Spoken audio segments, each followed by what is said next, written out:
100 grams.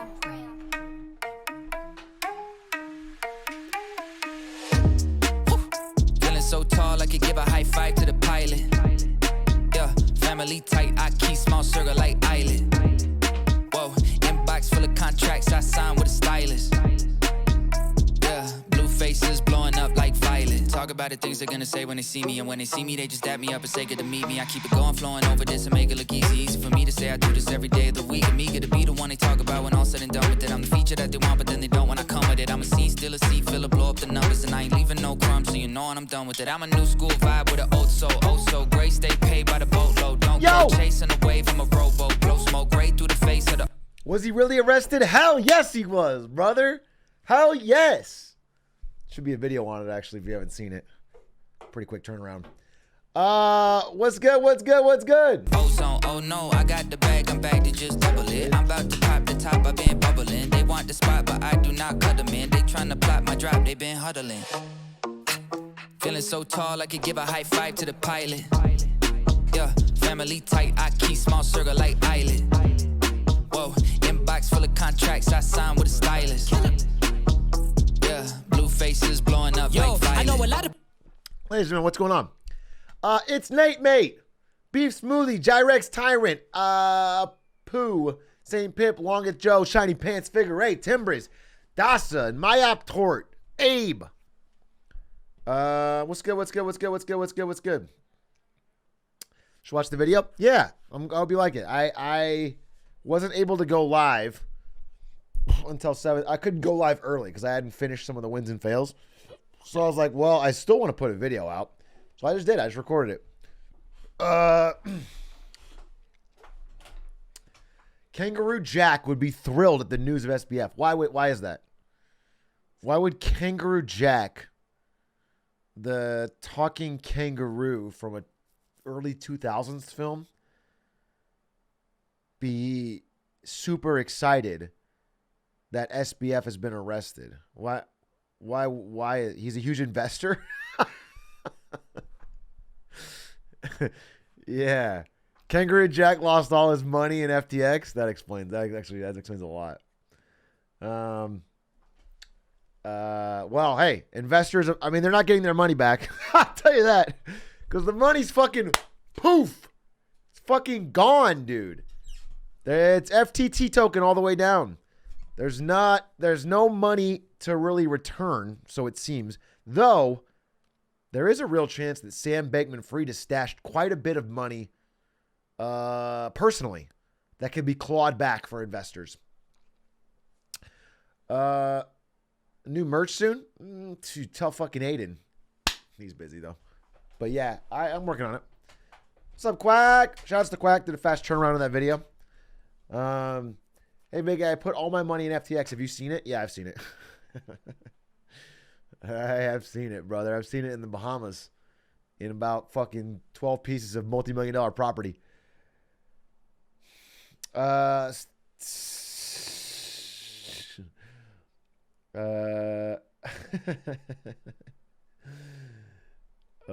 SBF is going to drop the soap as fast as FTT. What is... That's Mad Libs, bro. It doesn't make any fucking sense. I put all my money on Stans in the fight yesterday. Well, you lost it. We can talk about that real quick before I jump in. My voice is a little gone. I don't know if you guys noticed. I noticed it in the YouTube video when I was recording it.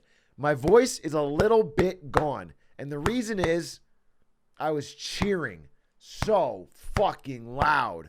I got lightheaded. I got literally lightheaded cheering for Stans. I was screaming for my dog, dude. Wait, does anyone have to fight? People praying for my downfall, but the only thing that I'll be down for is being top 5, but like down 4. I'm down to earth like the ground floor, but I've been flying so long, I tend to ask people, what's the ground for? Man, I'm only headed up, see my flow volcanic, it's the fire I erupt. Heard the fans getting rowdy cause they haven't had enough. You know I'm running the city, you just running out of luck. Yeah, I said that with my chest, I flow hard, it's no wonder they easily impressed. I'm so far, but I'm always coming back with something. Dude, look at this. So, wait. Load. Perfect, and the bell rings. And for those not familiar with castling, what does that mean? That's one of those weird, non-logical things. So I actually had a great conversation with BoxBox. I like BoxBox a lot.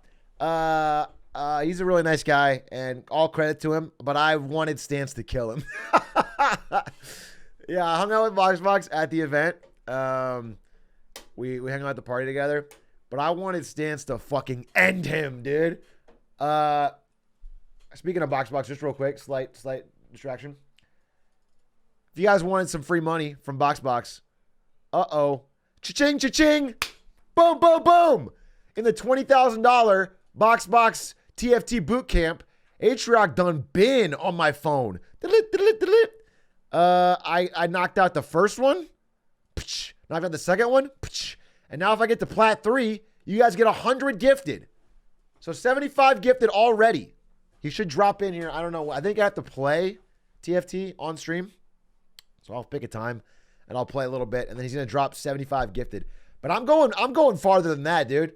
Plat 3 is nothing. I will power through. I'll get you guys 100 gifted, and then I want to hit the 200. And then if they set like challenger or something, I probably won't do this. But can I get that in advance? No, you cannot get it in fucking advance. Do you get 75 plus 100 is 100? You get both. It adds up. So this is 75 plus 100 plus 200 plus 500 if I get it. 500 gifted subs, bro. Anyway, so Box, it was cool of him to invite me. He's a cool guy. End of the day, though, I was losing my mind screaming for Stans. Oh, they don't have the intros, huh? Dude, does anyone have Stans' intro? Wait, maybe he's got it.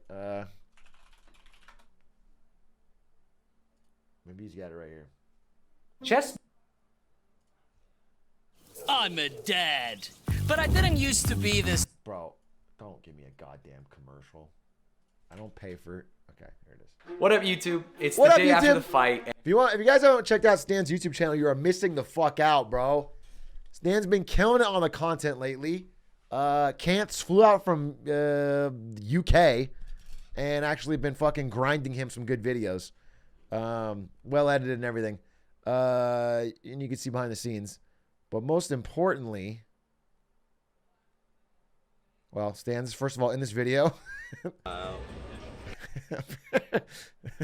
Gotta make sure Atrioc's tattoo makes sense this time, you know? Yeah. It's crazy that he didn't believe me the first time. It took a T1 loss to do it.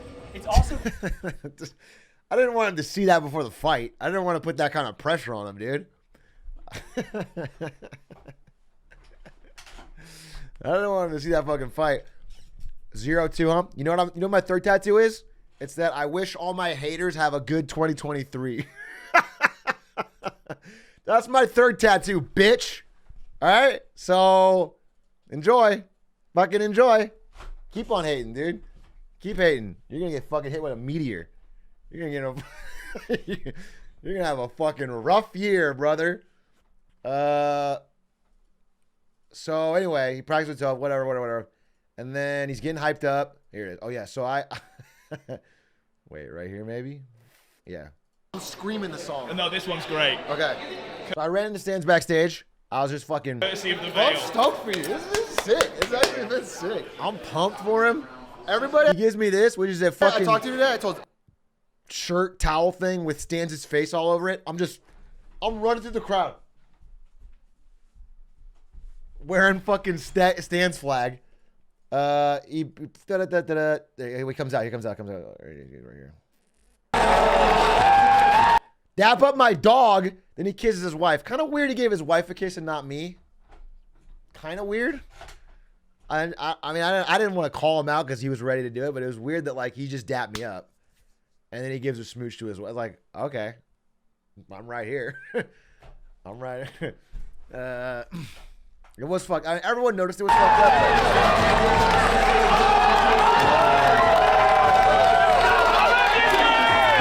Stan 6'1". I think Stan's is actually 6'2", bro. Low key.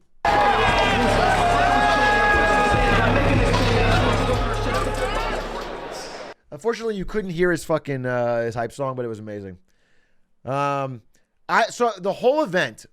Listen, at any type of mogul event, I'm cleaning up on the pictures. Okay? Because I am the Ludwig that they can get a picture with.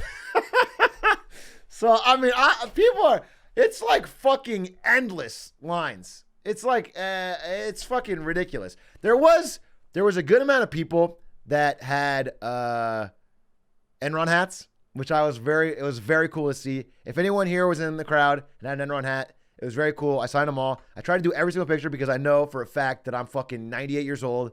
This is not going to happen for very long. And like, I'm not going to be an asshole and say no. Like, in fucking a few years, nobody's going to give a shit. Right? So like, I definitely took every fucking picture, and it was a lot. It was like, there's 4 gazillion people, and it was cool. It was really cool. There was, everyone was really nice. Signed everything, did every photo I could.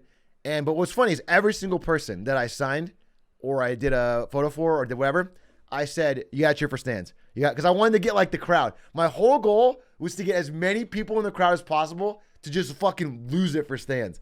I was really stoked for that. So Stans finally comes out. Everyone's cheering. We got a big fucking, I'm running around with the flag, getting a big Stans thing. And then this happened, right? So the chess starts out. First chess, whatever, it goes whatever. It's pretty even. In the center of the board, that away from. Again, Box is a way better chess player. There's Ari, there's Rochelle, there's me behind Jarvis. We're standing up, we're close to the thing, we're just fucking losing it. Let's go, Stan! Let's go, Stan! Let's go! And then watch, hold on. What's the first round? Look at Stan's just fucking out the gate swinging, dude. Look at Stan. I mean, look at this, right there. Dude, I was never been more proud of my dog. Never. And I've known him for 10 years. When he came out and just hit him like that and then goes like, dude, I was like, I was losing it. I was losing it. He had that dog in it because I didn't know how it was going to go. I really didn't know how this was going to start. He starts off strong, gets pulled apart, and then he's like, yes. And I was like, oh, fuck, Stan's going to kill him, dude. Stan's going to end this man's whole life. Unfortunately, if you guys know the rest of the story, I won't watch the whole thing, but unfortunately, it did not turn out that way. Extremely sad because he dislocated his shoulder 2 times in practice. He's got the old Stan shoulder. It's his Achilles heel. Much like how fucking Zeus or whatever dipped Achilles in the river Styx by his heel. So he had one weakness. So was Stan's dipped in the sewage waters of Yuma, Arizona by his shoulder. And that is his one fucking weakness, dude. If you can get his shoulder, you can take him down. Other than that, he's fucking invincible. So he dislocated his shoulder. It just popped out. And if that happens, you instantly have to end the fight. There's no chance. You can't pop it back in and fight, dude. It's like paralyzing pain in your arm and all that. So very unfortunate because he was putting up a real fight. In fact, he took Box's queen. To be clear, at one point in the game, and again, he made some blunders afterwards, but at one point in the game, he had like a commanding, nearly unlosable lead in chess against a guy who was 400 rating points higher than him, which is unreal. Box got hit so hard in round 1 by Stans that he blundered his fucking queen at 1400 rating, which is crazy. So the point is he was doing well in chess. The chess was a toss-up. He threw a couple pieces, so he was like down to basically even, but he still had a queen, and it was close. And if he could keep boxing, I think he really had a fucking shot. I think he really, really, actually, maybe even was favored, dude. I swear to God, he was playing great. And then what happened next? Again, there was a lot of fun fights, but I think the 2 that were most exciting to me were that one and then the fucking Andrea Botez fight. That fight, dude, as you may have seen in my tweets, streets know Andrea won, dude. Absolutely. Anyone watching that fight, dude, that was a steal. She came out crazy. She came out crazy. Check Twitter for what? Chat went crazy during that? Dude, the fucking crowd went crazy. Royale with Cheese, thank you for the Prime. Grazer, the Great, thank you for the 5 months. Fickle, thank you for the gifty. Ethan, thank you for the tier 1. Dragon, thank you for the 13 months. Dragons are really cool. Says, every time you've thanked my sub, you've made fun of my name. All right, I'll make fun of something else. I'll make fun of your chat history. Let's see.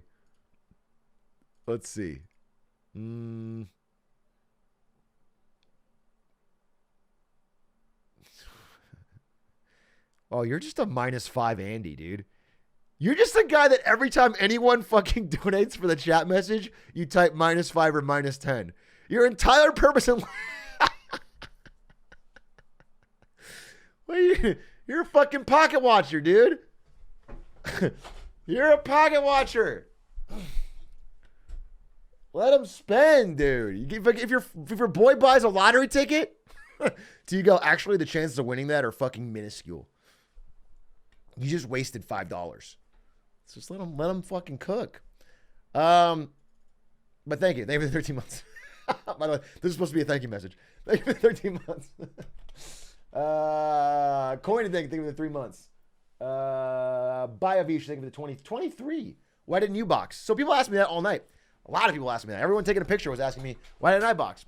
The answer is, when I was asked to do it, I was still working at NVIDIA and had not decided whether I was going to leave. So I said no. Obviously, I couldn't do it in NVIDIA. But now that I've seen it, it looked really fun. Theoretically. I'm just saying theoretically. If they did it again.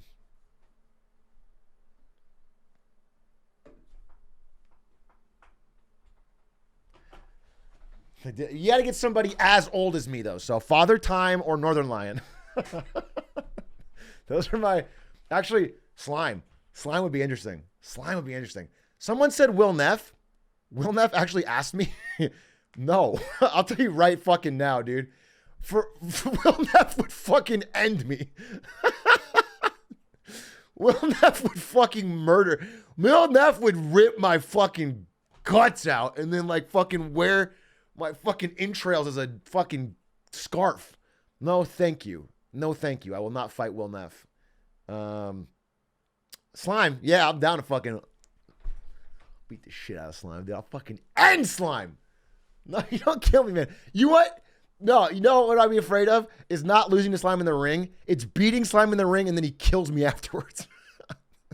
Shows up at my house with a gun. That's what I'd be worried about. Or like fucking threatening my fucking relatives. That's what I'd be worried about.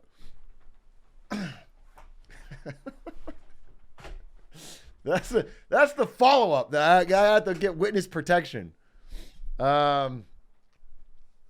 Andrea and Dino won. Wait, what do you mean? What do you mean Andrea and Dino won? Wait. What are you saying? Mogul moves. Mogul movesers. All right, let's see.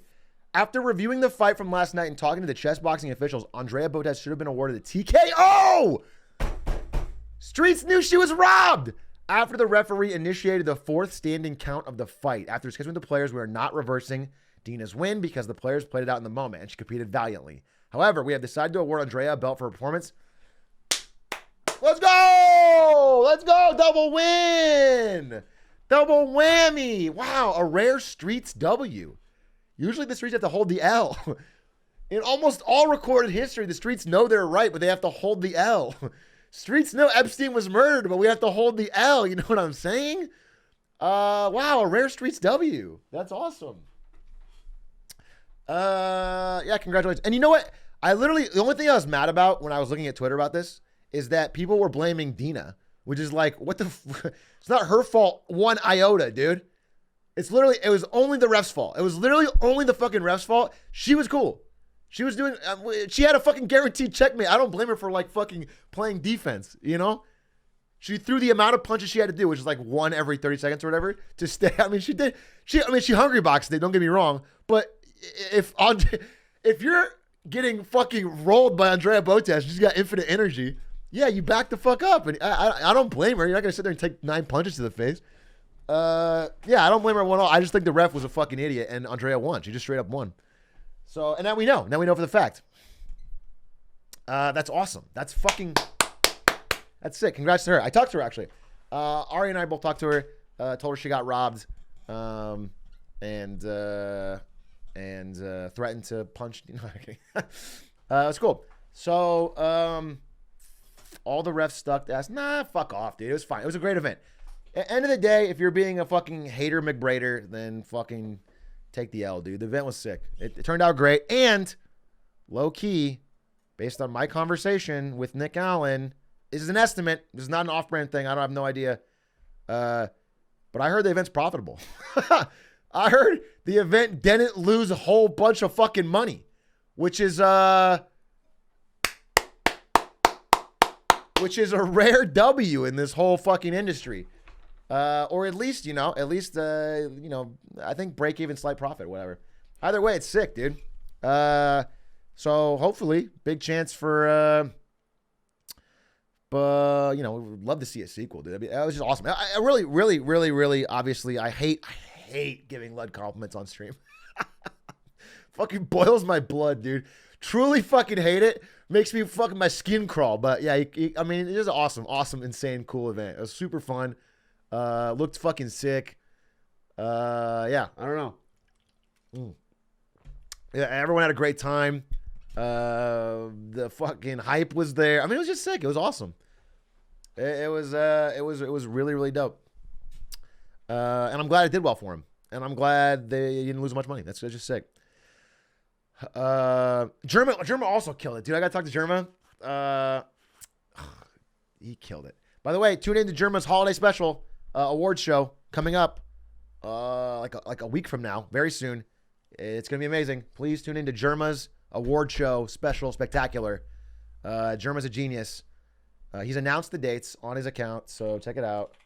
I retweeted it. Check it out. It's gonna be very cool. December 17th. Don't miss it. It really will be sick. SBF will be there. Yes. SBF will be there at Germa's award show. Wait, Germa's real? That's what, dude, I was so shocked to find out live. Yeah, Germa crushed it, obviously. Amazing announcer. There's so many hilarious screen caps from the event. It's funny because every single shot of the event looks like Germa's photoshopped in. You can't find one single still frame of the entire chessboxing event that does not look like Germa is photoshopped in. It doesn't look like he was there. It's fucking crazy. I don't know why. It's like the way he is. His silhouette looks cropped. I don't know what it is, dude. Also, friends, they're no bad blood. This is right after the fight. Friends. I think they both were great. It was just funny because does anyone have the fucking intro? Does anyone have can someone link me the Botez versus Dina intro, like trash talk video? Because I don't think it's in the Ludwig video. If you can find it, I would love to see it because I was making side bets the whole time because I'm a degenerate gambler. You know how it is. You know how it be. I was side betting the whole fucking event with everyone around me. My boy Ben SW was there. By the way, if you don't know Ben SW, type not like this in chat and then look closely at the emote and realize that he looks exactly like Sam Bankman-Fried. Which I kept telling him all night. I kept telling him, bro, you are like the nice Sam Bankman-Fried because he looks just like him. And also I found out that Sam Bankman-Fried, when he's stressed, puts his hand in his hair like that. Like that was revealed. That Sam Bankman-Fried likes to put his hands in his hair. And that's exactly what Ben always does. It's crazy. It's like they're split at birth. Because Ben SW is one of the nicest people I've ever known. And Sam Bankman-Fried is a fucking scum. Anyway, I kept betting with him, calling him SBF. No big deal. Every time he lost, he said not paying. Like he's fucking gonna scam me and run to the Bahamas. I bet on everything, and I bet on Botez before I knew anything. I just bet on Botez because I know the name Botez. That's basically it. I was like, I know Andrea Botez. I've never heard of Dina. I'm just gonna bet on the name I know. It's like fucking monkey bet. And so I put money on it, which is sick. And then the opening fight thing. Does someone have the link? Here it is. Bob with timestamp. Nice. You're a king. My name is Andrea Botez. I'm a chess streamer and content creator. Hello, my name is... So I watched the intro, and the intro's booming in the arena. Oh. My name is Andrea Botez. Look, Andrea Botez looks, she's like, hi, my name is Andrea Botez. I'm a chess streamer. Like, she just looked like she was like, I don't know, nervous, or like, she doesn't look like a fighter at all. She looks like she's ready to, and then you listen to Dina, and she's like... Hello, my name is Dina Belenka. She looks so fucking confident. Russia. I I'm a woman grandmaster in chess. I've actually started competing when I was 5. Why did you sign up for a chess boxing event? I've always wanted to do some fitness Like, I just wanted to do 'cause fitness I love it. It's content. part of my daily routine, but it's really hard to justify. Dude, I had doing no something like idea. that I'm watching this, I'm full like, time my when you don't ever have stomach the time sinking to that I'm make gonna lose all full my money. commitment. So this was a rare opportunity to get in the best shape of my life. I always wanted to do some martial arts. Boxing was one of them, and then chess boxing started being popular recently. Like, I think first time I heard about it was like 2015. It's also which is like, you know, this is just my stupid Americanism, but she got the Russian accent. I'm thinking Ivan Drago. You know, I'm thinking Rocky. I'm thinking she's gonna kill Andrea in the ring, dude. I'm thinking it's all over. She's gonna, yeah. years ago, and out of the blue, I got an invitation from Mr. Ludwig to participate, and I was like, sounds like an offer I could not refuse. Are you happy with your opponent? Oh yeah. I mean, Like, it's so funny because the question. Look, wait. Mr. Ludwig to participate. This is the and part I where it was went like, crazy. Sounds like an offer I could not refuse. Are you happy? Like, he asks Andrea the question, and it just cuts from Andrea. Like, her face is like, and then it cuts to fucking. Oh yeah. I mean, Look how she's so confident. kind of complicated not to be happy with an opponent who is both weaker on the chessboard and in boxing. Pepe laughed, by the way. Against the grandmaster, so that is. Then she one looks thing nervous. that I think I have a little bit of an edge over Dina. A little No bit of an offense, but edge? I think I was in better shape to begin with. That was a good line, though. You're not That was a only good line. stronger in chess, Crowd but went nuts also for that. boxing. That's correct. Which one do you feel more confident in? Well, obviously chess. I mean, I have like about 500 rating And then points. 500 from rating Andrea, points is the and biggest gap in the whole tournament, I believe. I think nobody had a bigger gap than 500 rating points, which is like, again, you know, that's like, I don't know, what's an example? It's like plat versus bronze. What I can't. It's like it's Toph and Hugo. No, Hug's pretty good. Yeah.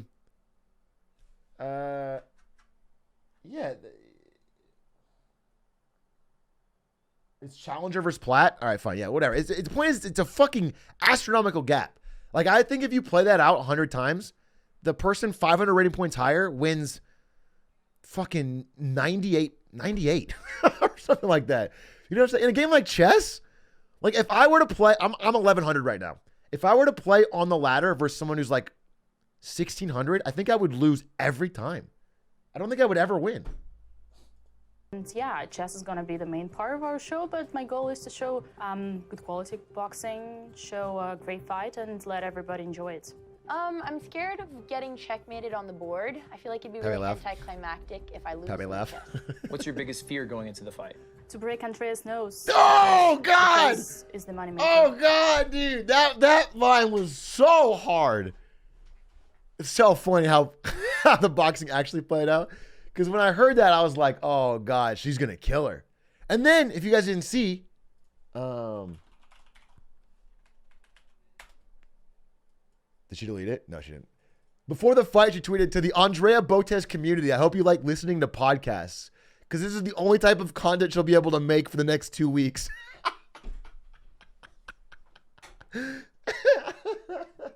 Bro, and so it was so funny. Because Phil, the Smash commentator, he commentated that night. He commentated the chess melee, or melee boxing. Sorry. Phil was sitting next to me. Phil's the funniest fucking dude I know. He's one of the funniest people I ever met. Phil was sitting next to me at the fight, and he was losing it. He was screaming, looks like she can do more than a podcast, Dina. She's looking good. She's looking ready for modeling. She's ready for a runway shoot. Like he was fucking. It was so funny. I mean, he was roasting, and he had Dina's corner too. So he, I don't know if she could hear anything, where he was roasting her, the whole fucking time. So anyway. This happens. I think it'll definitely be knockout. Whether it'll take 1 or 2 or 3 rounds, who knows? My goal is to survive in chess as long as I can. Did you call it exactly? Third try will be a charm. It was. So you think third round knockout? The worst case scenario. Yeah, that's what it was. That's crazy. The worst case scenario is you knock her out in the third round. Hopefully, I knock her out sooner. Is there anything else The you want to say very end to of the your third opponent, round, really. Andrea? I wanted us to be friends. I still do. But tonight, we're not going to be friends. Oh! So anyway, yeah, I'm right there, and I'm right here, and I'm like, I'm regretting my bet so hard. I'm literally regretting my bets. I'm like, oh, this is so fucking over. Andrea Botes is gonna get murdered in the ring. And then, you know, the intros happen, by the way, and also, like, Andrea comes out and she's like fucking dance partying with her family. Confident going into this. That's not only your sister, it's You your know, dad she's in the like, background having a great time. The Botez family has showed up in full force. The Canadians dancing, her dad's out showing there. their Canadian And I'm like, colors you're not here taking this today seriously. This is not, with you're this not taking this dance. seriously. And I'm enough. sure they're hyped going into am I one of the losing most anticipated matchups of the night. Let's hear it for But what them. I should have known is she's got fucking literally infinite energy. That's her cheat code, dude. Oh, it's a She does not family get affair gassed. up in here. And the other At 5 And then, yeah, then Dina came out and it was like, oh, 125 pounds, Dina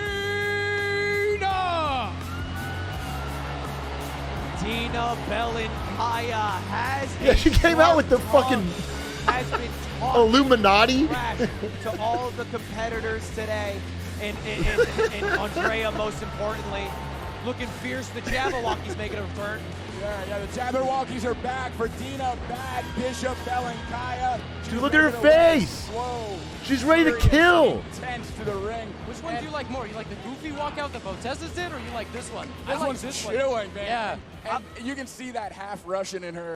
Yeah, that was chilling. So I literally thought, oh, this is fucking over. I was literally so confident that, like, there was just no chance. And then, and it's not how it played out. It's not how it played out at all. So, again, as expected, Dina crushed on board on chess. Just basically ahead from minute 1. Oh, no, when they get to the fight. But when the fight happens... Of aggression from Andrea. She is ready to... Get ready to... That you can just have Forge upgrade their streak to... Seriously, let's get that deal, all right? It took... Back to center, back to the corners, and seconds out. Time's ready. Ladies and gentlemen, let's hear some noise. Wait, I always expect someone willing to play the villain. Yeah, 100%. 100%. Listen, big shout outs to Dina. And people that were hating on her online, I think is such bullshit. I think the ref is at fault. But she played a perfect villain, and it made it exciting. This was the most exciting match of the night. And, you know, and like it made a great storyline. She was just better in chess and then worse in boxing. It was sick. Noise for the beginning of the second boxing round. Andrea bouncing And on then, her yeah, toes. first thing you start to realize is that, so I was talking to Jarvis next to me. He's been training for Creator Clash, and he knows a lot about boxing now. He's like kind of into it. And basically what we've realized about creator boxing is that defense is way harder than offense. Like to learn good defense, like head movement and blocking and all. Oh, wait, sorry, what? Is that a leak? Oh, I'm sorry.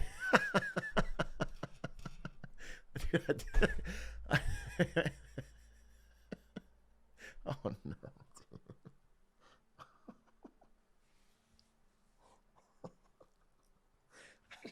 Dude, I didn't know. I don't know. I didn't know. Oh, I fucking never know these things.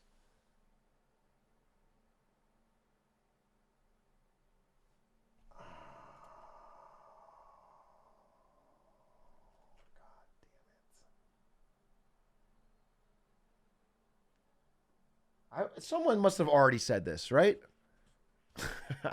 I can't be the only one who said this. Everyone just be chill. Everyone just be chill. Everyone just fucking be chill.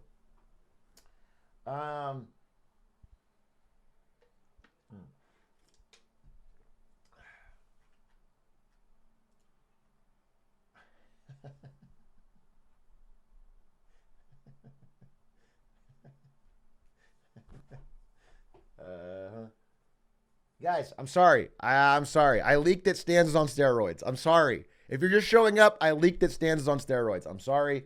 He is, though. He's been juicing like the Liver King, bro. And the fucking truth comes out.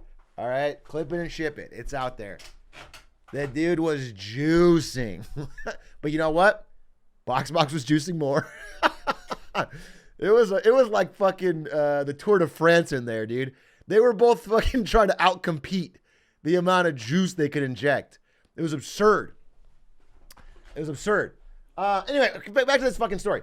The first thing you can tell right away, looking for a big pop. yeah, is that there's literally no defense. Like defense requires head movement. It requires good blocking. It requires the ability to like wait out the flurry or whatever and then hit an uppercut. Nobody did that the entire time. Literally zero. Okay? And so what that means is whoever's on offense in a creator boxing tournament is like always winning. Whoever's just swinging, the other side doesn't know what to do. This happened like every time. Maybe Hugs. Hugs may be the exception. Hugs was pretty good. Hugs was interesting. But in general, in most, and especially in this one. And so what I realized quickly was like, Andrea has infinite energy and is always on offense. And so it's like nothing, like she just keeps chasing her down and just swinging at the head. And it's like very hard to stop. It's like a broken, it's like when you're playing amateur Smash Bros and you just spam the C stick. Do you know what I'm saying? It's actually uncounterable at lower levels, which is what all creator boxing is. And so the only way it would stop, the only way you stop it really in this level is if they get gassed. And Andrea Botez does not get gassed. I mean, of all the competitors in the whole night, she, after 2 or 3 rounds of boxing, looked fine. She was everyone else was leaning on the ropes after one. Like, she was in, I think she did more cardio than anyone else by far. Like by far her cardio was out of control. Because, same Hugs energy that Tyson back and forth. This Bob yeah, she was by far the least tired of anyone in the whole tournament. It's the tale of sports. So anyway, yeah, she just fucking blitzing. Oh man, I think they're both getting and so it becomes quickly obvious. Like everyone who thought Dina was going to win quickly obviously realizes, oh shit, Andrea's got boxing down. Like Andrea's not losing in boxing. It's just not happening. And so it became down to chess versus boxing. And eventually all of the punching did get somewhere because Dina missed mate in 1. A grandmaster missed checkmate in 1. I don't have the exact board state. I don't know exactly where it is in here. Yeah, right here. over pieces.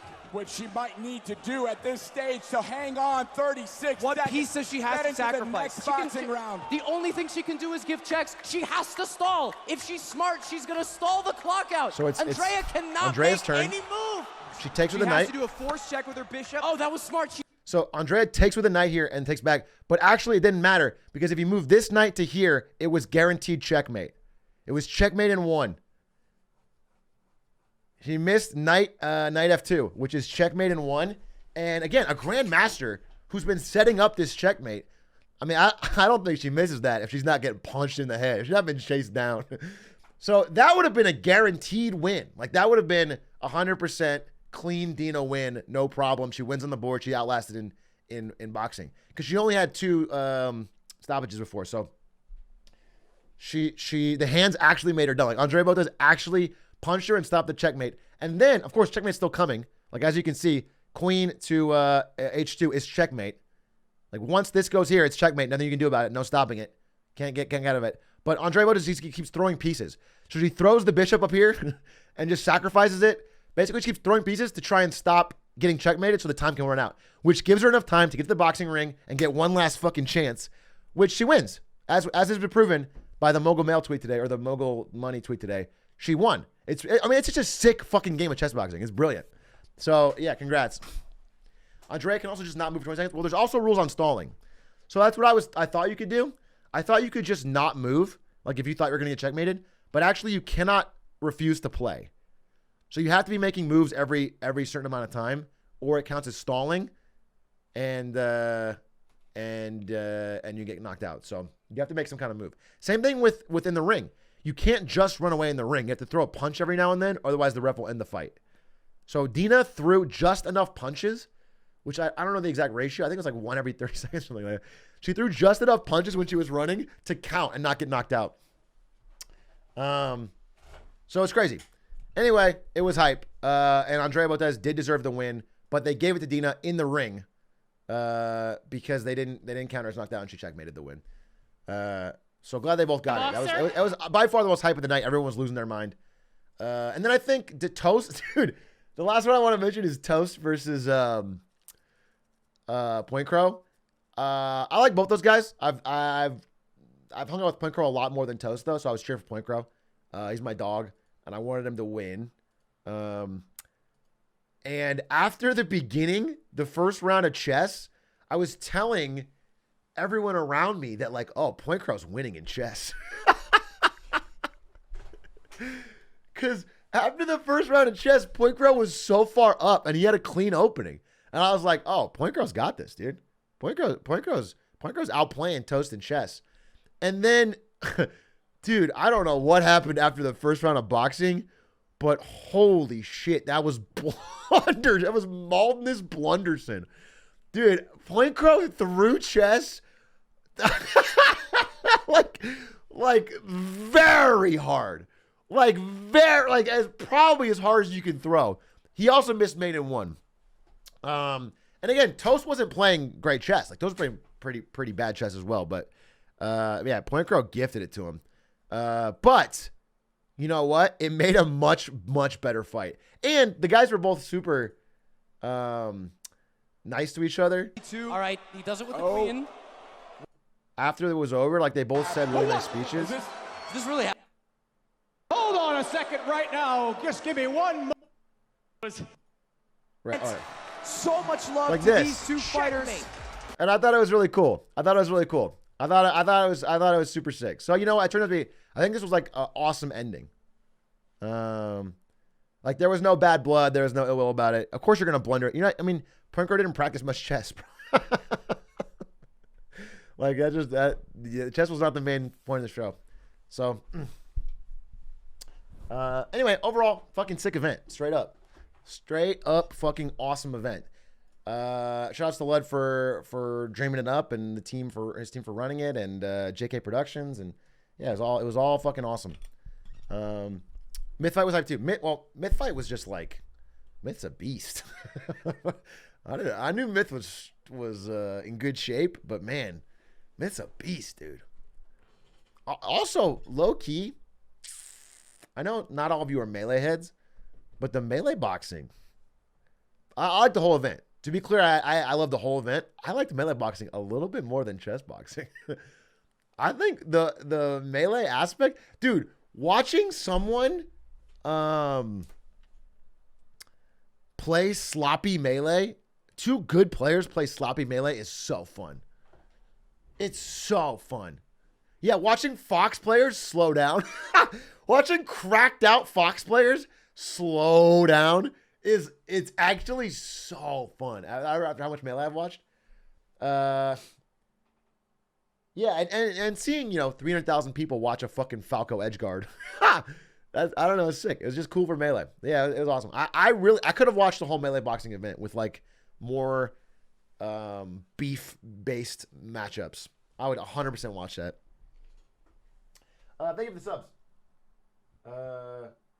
Also, I guess it helps that all the melee players were like very evenly matched and great players. And the chess had a lot of like huge variance.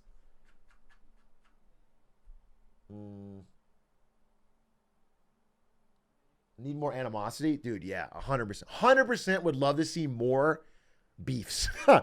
Fake or other, not fake, but like, obviously Dina and Andrea are not actual enemies, but they had good trash talk, so it built a beef. It built a fucking story. I like people that are a bit of showmen. I think it's good. Leffen, dude, the only problem with Leffen is that he's fucking 18 pounds soaking wet. Leffen has beef with everybody, but it won't work, dude. I don't know who he can box. He can't box a strong Breeze. If it was a debate, he would filibuster and beat everybody. If it was to stand up there and fucking verbally debate somebody, no one could stop Leffen. He would go till the end of time. And in the melee, he's goated, but he's not a boxer. I don't think he's going to train for boxing.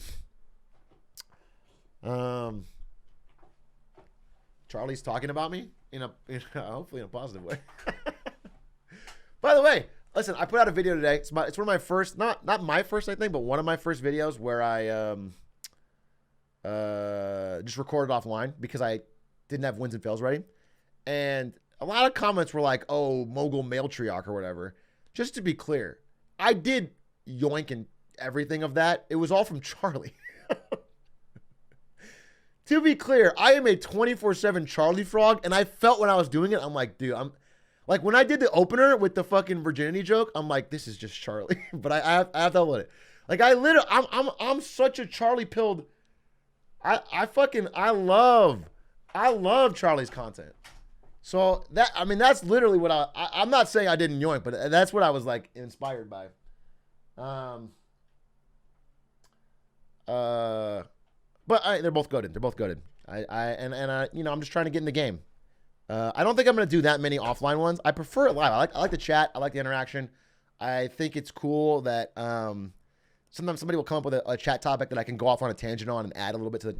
I think it's cool. But I'll still do a couple offline if I need to be fast because that's sick. I like the vid a lot because it wasn't 80% giggling like a normal vid. Okay, I like... I don't do 80% giggling. Just to be clear. That's not what my normal fucking vids are. I don't do fucking 80% giggling. I giggle a little bit. Nothing wrong with little giggles. Nothing wrong with that. Especially, I think we should all giggle a little bit at the fact that this fucking guy played League of Legends, okay, badly in an investor meeting, got millions and millions and millions, billions of dollars raised somehow to fund a stupid, lunatic, no business model business, yoinked all of the money, burned it, and then finally is going to jail. I think it's worth giggling. I'm very glad because the mood online for the past few weeks has been like, oh, he'll never go to jail. Oh, this guy, he donated too much to politics. He'll never go to jail. He'll never get arrested. And I've always been saying, I said in my last Marketing Monday about Carolyn Ellison going to New York. I was like, bro, I think this guy's going to jail. I think this guy's getting fucking cooked. Like he's so blatant. All his interviews are so stupid. It's like, I think this guy's going to jail. What I'm worried about is him fucking mysteriously dying, dude. I'm way less worried about them prosecuting. I think they'll get him. I think they have fucking open and shut case, to be honest. This dude's got fraud written all over him. I am worried about him fucking, I don't know, not testifying. Are you actually? I don't know. I just hope there's so much eyes on it that nothing happens, but it is odd, you know? It like 4 crypto billionaires just died within a month of each other. It's just weird. It's just weird. It's weird. So I want him to testify. I'll be very happy if he testifies and they do a real deep dive on this, find out where all the money went, and we get a good full accounting at the end of it. That'd be awesome.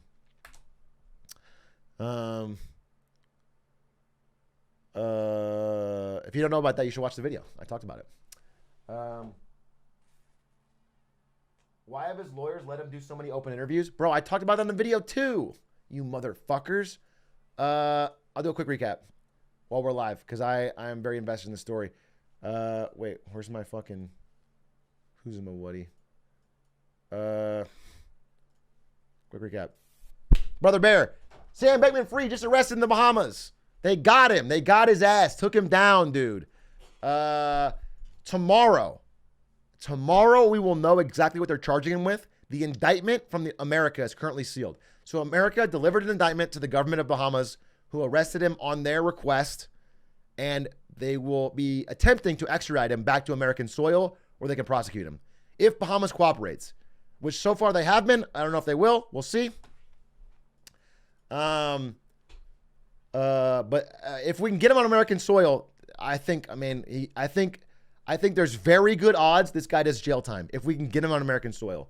If he somehow makes it out of the Bahamas to like Hong Kong or Dubai, or if the Bahamas don't extradite, then we got a problem. But if he can get into American soil, I think he does jail time straight up because there's just so much evidence.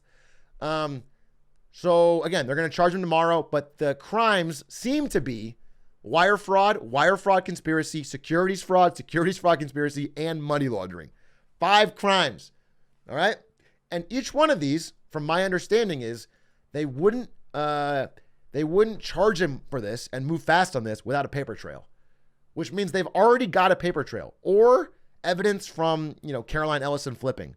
I don't know. But the combination of those two things leads them to be confident enough to request his custody.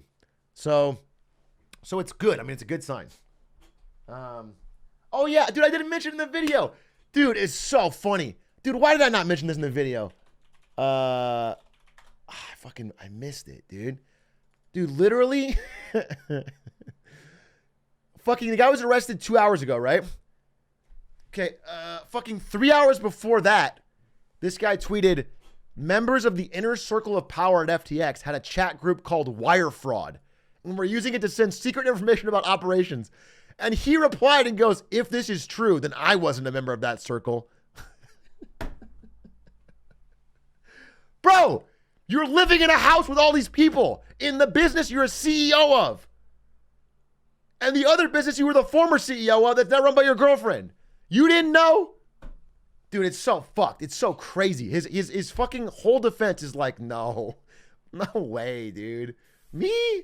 Level of me? Dude, I have no idea what's going on. I don't get it. What are you saying? Fraud? What does that even mean, fraud? He's ridiculous. I mean, his defense is ridiculous.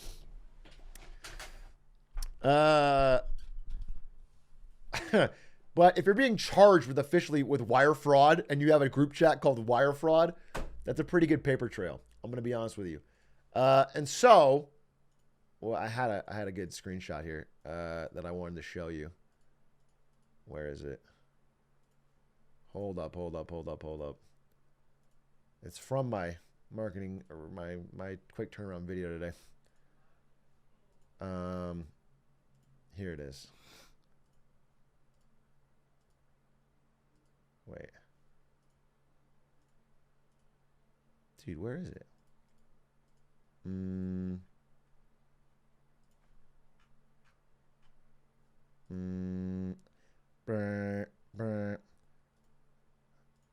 Well, I'll just watch it in my fucking video, dude. It's in my fucking video. I'll just fucking open it up. I don't know where the fucking it is. Pigeon Lord leave the 2 years. Pigeon Lord leave the 2 years. That's my fucking. Watch my tabs video. Wait, where'd my video go? Yeah, where's my video? Quack, did you take it down? Quack, where's my video?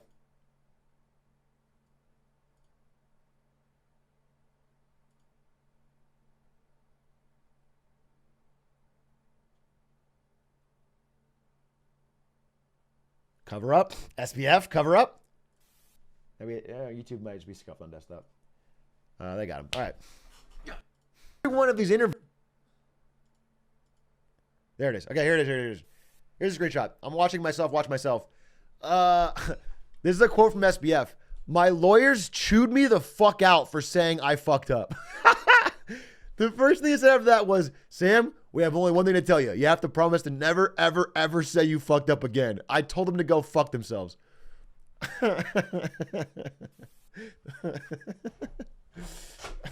Yeah, same hat, same camera position. You just fucking so yeah, he has lawyers, and his lawyers have been telling him you're being a fucking idiot. You're blowing it. Anybody in traditional finance who gets caught with a crime like this, white collar crime, just shuts the fuck up and has an army of lawyers. And that's why it's so hard to prosecute them. And Sam has been so fucking open and so stupid. So yeah, he fucking ignored his lawyers, and he's been out there trying to do the fucking apology tour defense, and it's just been giving more and more evidence that he's fucking criminal. And so yeah, he's an idiot, and he's getting caught. Again, these are the three people I was talking about. These guys, Mushigan, Colander, and Taryn, crypto billionaires, all died within 30 days of each other. It's just odd, right? You know what I'm saying? It's just odd. Every one of them was extremely wealthy crypto person. Am I next? No, you're not next. You have fucking 18 Dogecoin. You're fine. They're not going to kill you. Yeah, it's like an Agent 47 is on a fucking anti-crypto tour.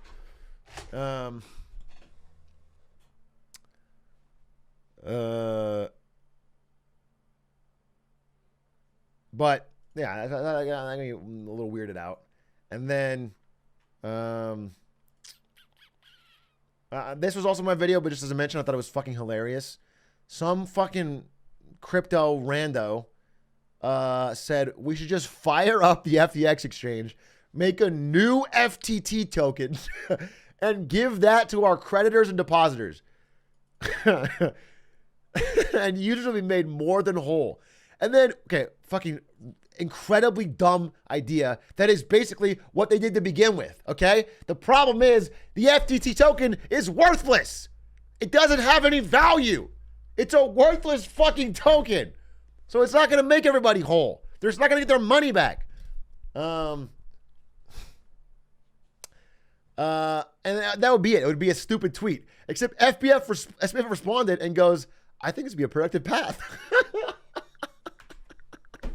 It's like, bro, how fucking... Maybe you are an idiot. Maybe you are as dumb as you say. What are you talking about, bro? Are you that stupid? You know why you're bankrupt, right? You know what happened. You're hard stuck bronze. You can't learn, dude.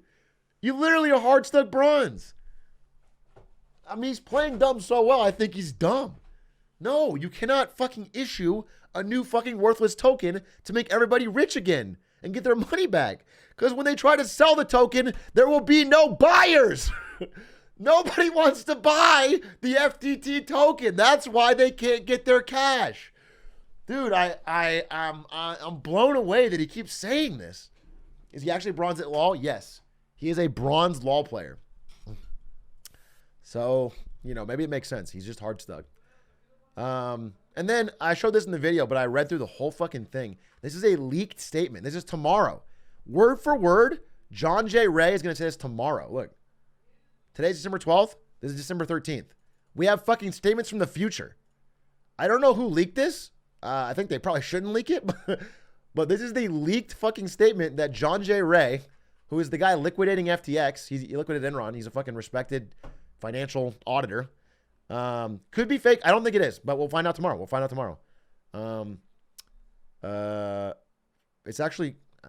a .gov website. It's actually not fake. They just found the uploaded file. This is literally not fake. This is on .gov. This is actually legit. So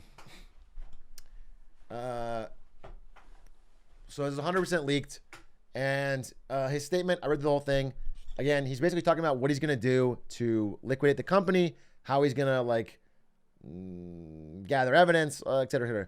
But I think the main things I talked about was that the stuff he knows to be true, which is down here, which is that he goes 100% I know to be true that customer assets from FTX were given to Alameda. They used it to make margin trades, which again is debt-fueled trades, which had massive losses. So they stole customer money and then fucking gambled it badly. And they spent on a fucking binge of horseshit. They took customer money and they bought fucking Miami Heat naming rights. They bought fucking, Super Bowl commercials. They bought Tom Brady, all the things. So they punted customer money and they spent it on stupid things. And also they bought houses for themselves and their parents and massive, bar tabs in the Bahamas and everything. So, Larry David, they bought the Larry David commercial, all that, that's where the money went. I mean,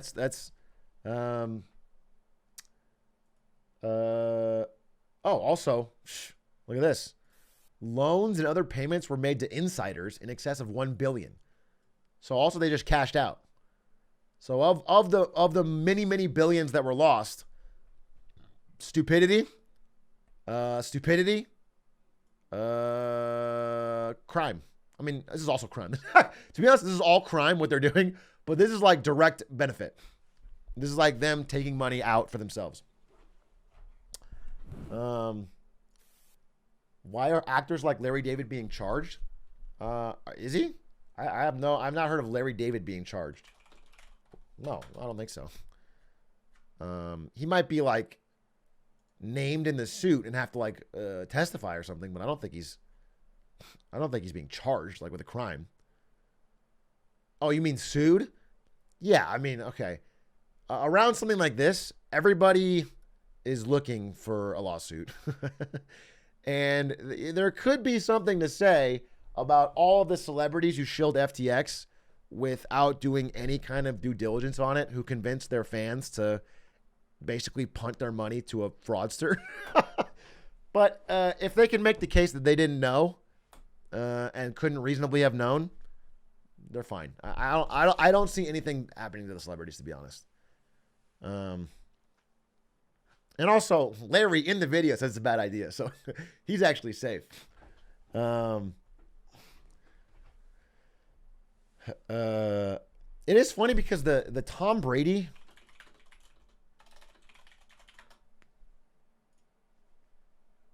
Can I talk to you about something? We talked about it. I got another.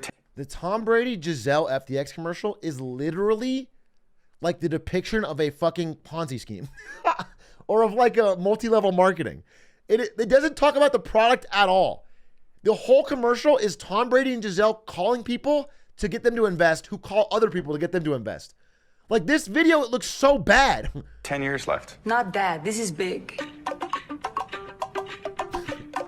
What do you think? I'm in. Let's call everyone. Hey, yeah, I'm in. Yeah, sounds good. I'm in. I'm in. I'm in. I'm in. This guy.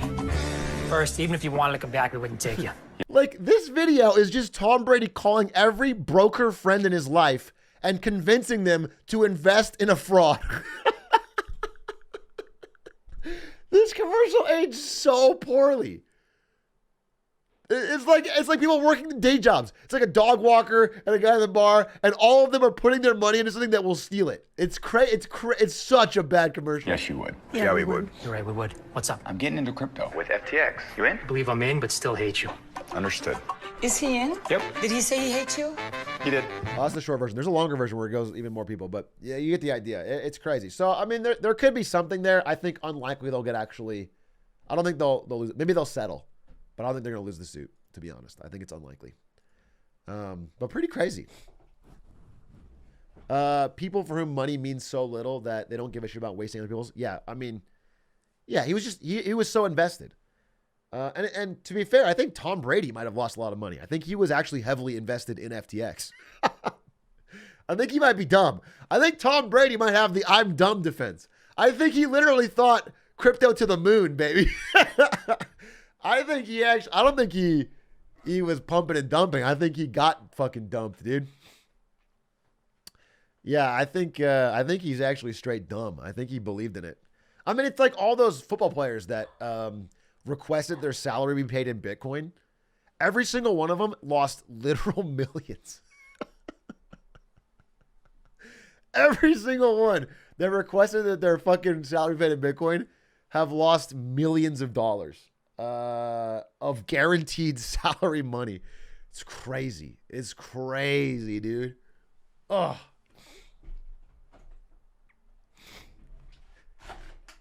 I want mine paid in Robux. You guys should all call your bosses and ask if you can be paid. I'm sorry, none of you have jobs. If you had jobs, call your boss and ask if you can get paid in Atrioc, because it's mooning, dude. That shit's mooning. Tell them to send your paycheck directly to me, and I will distribute the Atrioc. Okay, I don't think I need to say anything more about SBF getting arrested. I think it's hilarious. I think it's awesome. Again, my current stance is I am very optimistic this guy will go to America and serve jail time. And if we can get him on the stand, I would love to see a real thorough grilling. No bullshit, no interview. Get fucking CoffeeZilla in there if you have to, dude. Get someone who knows crypto in there to make him fucking answer actual point-based questions on a lot of the shit like that. I would love to do that. I would love to see that. That would be awesome. And I just don't want him to mysteriously fucking die or whatever. But again, I think I'm not early conspiracying. I think it's probably going to be fine. He's going to be in there. But I'm very excited. I'm excited that he got arrested. It's just awesome. And the fact that it happened relatively quickly with Paper Trail means like they've been working. They've been working on it. This is not something that's been ignored, which I thought it kind of was. So that's awesome. Sick. ZM Danks, thank you for the fucking sub. Dr. Blue Bar, thank you for the prime. Magical JB, love the content, especially that one time you watched Magic Acts. You're a 9-month sub, and you said you love my content, especially the one I watched. That was like one fucking react. for 30 minutes one time 2 months ago? That's your favorite content in 9 months? Ouch. Ouch. Wait, who's saying minus 5K? Oh. Glasses off. All right? The glasses are off. Guys, I've lost the glasses. What even is lose the glasses? It's the default. If you try to add a new channel point reward, the default one is lose the glasses for 5,000. And I didn't remove it. I just added it on accident and I didn't remove it. And then people just keep dumping into it. I don't wear glasses. I've never worn glasses. So it's easy for me to fulfill. I'm glad that I can fulfill everybody's Atrioc coin rewards so quickly. You actually have something to spend on. Dude, they're actually dumping. You guys are dumping. Actually, I have worn glasses occasionally on stream way back in the day. I wore the blue light ones. Atrioc wasn't supposed to be a dick. I know. Magical. Your name is, you have magic in your name. Magic Caleb. Magic Caleb. I get it. Static Magic, thank you for the 9 months. A lot of magic in names. And Neathlius, thank you for the tier 1. Anyway, I want to jump into the wins and fails here for a second. There's a lot to talk about. I covered FTX, Sam Bankman-Fried. Again, there'll be a lot more to know tomorrow. A big thing I want to get into is his parents. There's a lot to learn about his parents, who have a very deep knowledge of the law. They are both compliance lawyers. And I think they have been helping him quite extensively to navigate avoiding prosecution. And they've also benefited financially. They're both like professors, right? So it's crazy they suddenly have an $18 million mansion in the Bahamas, right? That's odd. I didn't know that paid so fucking well. So yeah, there's a lot going on here, and I'd love to get more into it. I'm going to research it, but right now I don't know. So for tomorrow, I will do a follow-up on SBF and the indictment once they unseal it. But for today, I think I've covered it enough. Check out my video if you want to see what is the early reactions. Let me get a drink real quick, and then we're jump into the wins and fails. There's a lot to talk about in the world of marketing and business, and I want to get into it with you. So 1 second. 1 second. Oh, let me play the song.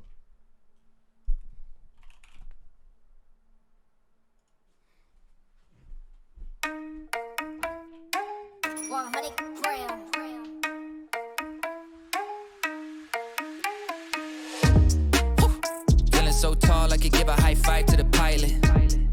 Yeah, family tight, I keep small circle like island.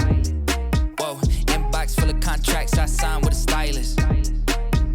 Yeah, blue faces blowing up like violet. Talk about the things they're gonna say when they see me, and when they see me, they just dap me up and say good to meet me. I keep it going, flowing over this and make it look easy. Easy for me to say I do this every day of the week. I'm eager to be the one they talk about when all said and done with it. I'm the feature that they want, but then they don't when I come with it. I'm a scene, still a seat, filler, blow up the numbers, and I ain't leaving no crumbs, so you know when I'm done with it. I'm a new school vibe with an old soul, oh so great, stay paid by the boatload.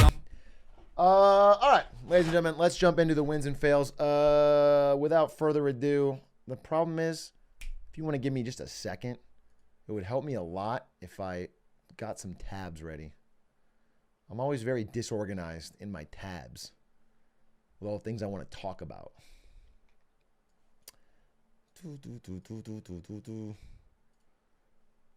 Andrea Botez was ordered about. I know, I saw. We talked about it. Botez won a belt. Deserved. Well deserved. Botez won a belt. SBF got arrested. Yeah, everything's fucking going. Everything's coming up. Except for one thing's not coming up, actually. Wait. You know what's not coming up? Wait, this is a win and fail. I'll get to it. This is a wins and fail. I'll get to it. Botez lost, man. Literally proven wrong. You're literally dumb. I'm looking at, what's your name? I lost it, but you're dumb. And now we all know that you're dumb and you're wrong. Because they already tweeted today that she did win. Official dumb. Hey, ladies and gentlemen, we have a dumb chatter here. Love to see that. Love when you have proof. Okay,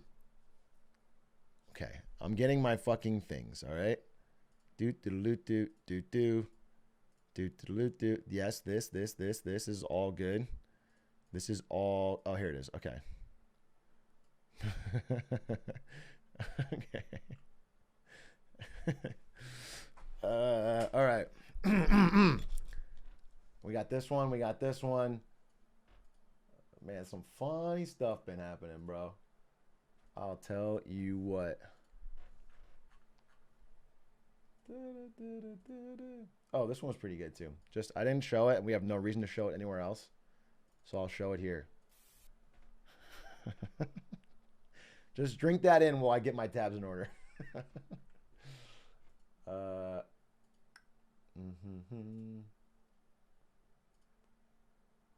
Okay. Dude, I'm just gonna run it. And we'll figure out the tabs on the fly. As usual. Okay. Ladies and gentlemen, if you've never been to a Marketing Monday before, please, this is a storied institution. All I need you to do is watch the following film, and if you see something that resembles yourself, say me. Very simple. Tiger 7, welcome to Marketing Monday, wins and fails on Monday, December 12th, where we go over all of the wins and fails in the past week of marketing and business. And this week, there were a lot. Ladies and gentlemen, the crown has changed hands.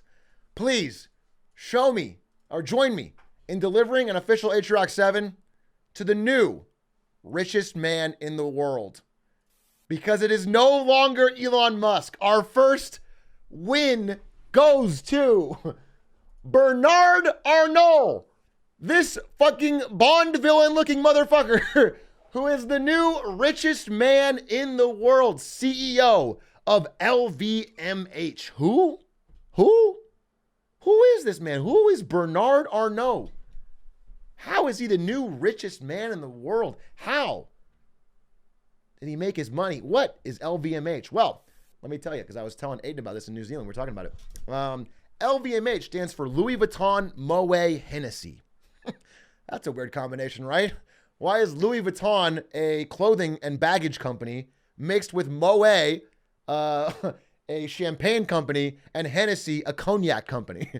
Oh, because they all just sort of conglomerated into one to get more and more money. But those four brands can't be that big, right? They can't be that big. Oh, well, it turns out they have a lot more. Basically, every luxury brand that you think is competing with each other is actually owned by this one guy. Christian Dior, Fendi, Givenchy, Marc Jacobs, Stella, Sephora, Tag Heuer, Bulgari, Tiffany. All of these are owned by the same European guy, this guy. Okay? They all ladder up into one single company that has been dominating the luxury goods market. And he has been rising in the ranks. And I unfortunately have to give you some bad news here, which is that this is a big win for him and a big fail for global inequality. Because it turns out that this man's wealth, because he only sells luxury goods, pretty much tracks 1-to-1 with the rise of inequality. Like, as inequality is rising, like in China, for example, luxury goods increase their sales and he does great business. So the fact that he is the new number one is a pretty stark reminder that the world is sort of splitting from a, distributed middle class to a Gucci belt and dollar store economy. I've talked about this for a long time, where businesses that thrive on the rich are doing really well. Businesses that thrive on the poor people are doing really well. Businesses that are like in the middle class are doing pretty bad. They're not handling so well. So this split has been pretty bad, but he has been a great beneficiary. And so his domination of the luxury goods market is pretty much uncontested. And when you can sell, again, let's just look it up.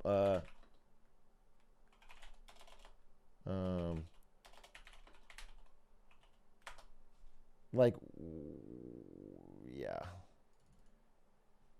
He looks like a young person in old person makeup. I guess that's complimentary to him because he's just old and rich. And when you can sell, Let's see. Yeah, like pieces of cloth for $3,000. I mean, there's like a scarf in here for, there's a shawl. This is like just a screen printed silk scarf for $855. Okay? When you can sell all this stuff at insane markups, which is what most luxury goods are, they're better quality than Target or whatever, but not by so much that they're worth the insane markup. It's an amazing business to be in as long as there is a global, wealthy class that is willing to keep buying it. And they are in spades. So he's crushing, I guess, win to him. And he is taking the spot from somebody who's had a pretty bad week. So let's give a fail here. The fail is to the crowd, okay? To the crowd at the Dave Chappelle concert because they didn't recognize the comedic genius. Make some noise for the richest man in the world. That is Elon Musk, who showed up at a Dave Chappelle show unannounced yesterday night and was immediately booed relentlessly. He was introduced as the richest man in the world, which is not true. By the time Dave Chappelle said that, he actually had lost the crown. Maybe that's why they were booing. They were actually booing Dave for being wrong. Okay? They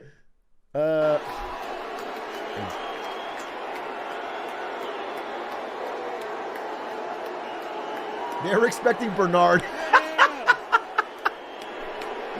They were like, where's Bernard? We want to see the actual richest man in the world.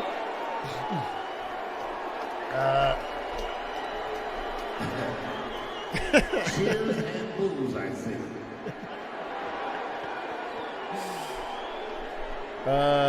So it goes. I just want to see. Wait, where's the part where Elon Musk?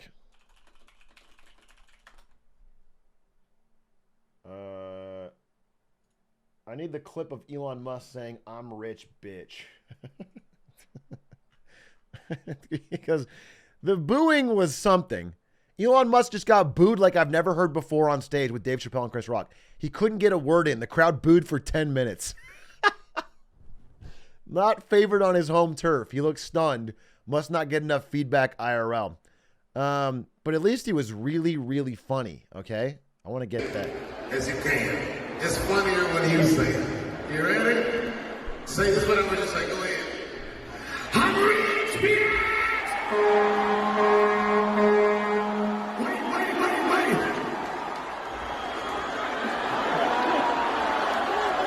All right. He does this. He does his Naruto. One time.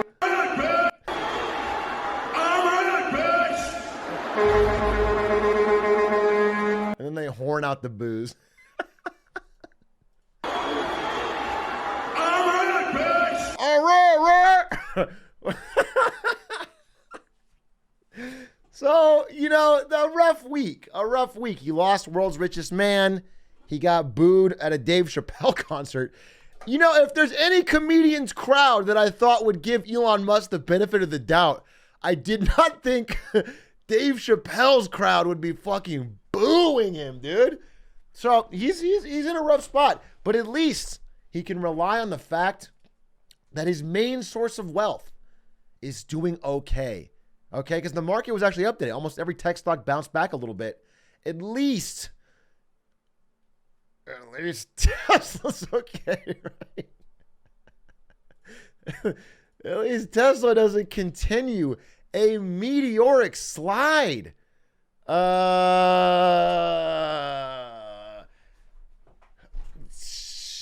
This was basically the only major. Look, everyone else was up. Tech stock were pretty bounced back today, and Elon Musk and Tesla are experiencing a big slide, largely based on his behavior. Because as it turns out, his pivot to really focusing on the very online right, the very online, very politically active right-wing audience, those guys, while they may love him, don't seem to buy Teslas.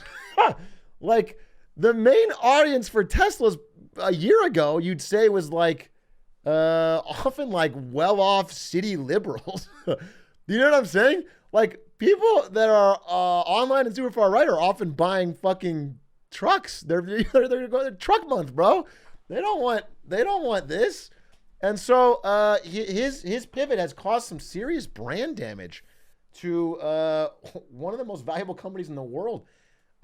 Tesla's approval rating has officially sunk into negative territory. This is a regularly run survey that has always had Tesla and a positive brand association. There's a political connection. Yeah, no doubt. It happened fast. Started 2022 with a net positive of 5.9, peaked in May at 6.7, and then early November it's down to negative 1.4. Look, self-described liberals now view Tesla more negatively than conservatives, but conservatives also have a negative view of the brand. Conservatives don't like electric cars, bro. So it's like the dude's just burning down the value of a near $1 trillion company. If you're a Tesla shareholder, you have to be fucking furious. And they are.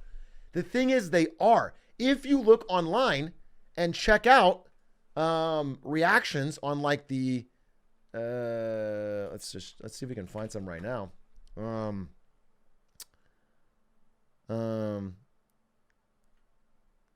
Dude, this is actually, look at this. Look at this. This was the market today. Every company was up. Do you see the one big red square? Down 6.13%. He is personally torching a major brand. There's like thousands of employees. There's multiple factories. He is personally torching a brand that has, it's crazy. It's crazy how much he is doing to hurt what was a very successful car company. Now, again, I've always thought Tesla was a little overvalued. In general, there's a lot of hype behind it, and some of that was him. He's a good salesman in general, or at least, was 2 years ago. But what he's doing now is got to have shareholders on high alert because they've put a lot of money in this. For example, Bob Levine here. Where is the board of Tesla? He can do whatever he wants to Twitter. It's a private company. But Tesla's a publicly held company, and the board of directors had a responsibility to protect the stockholders from Elon Musk's lunacy. Tesla's not far from, people are, I emailed Tesla board chair today with questions about Elon Musk's Twitter activities and its impact on Tesla.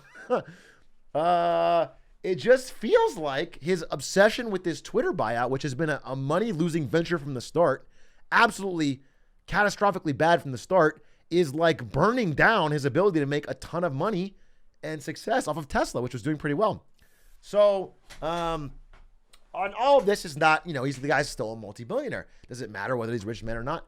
But the thing is, as Tesla shares begin to sink, hold up. Here it is. As Tesla's shares begin to sink, he is encountering a different problem. Because Elon Musk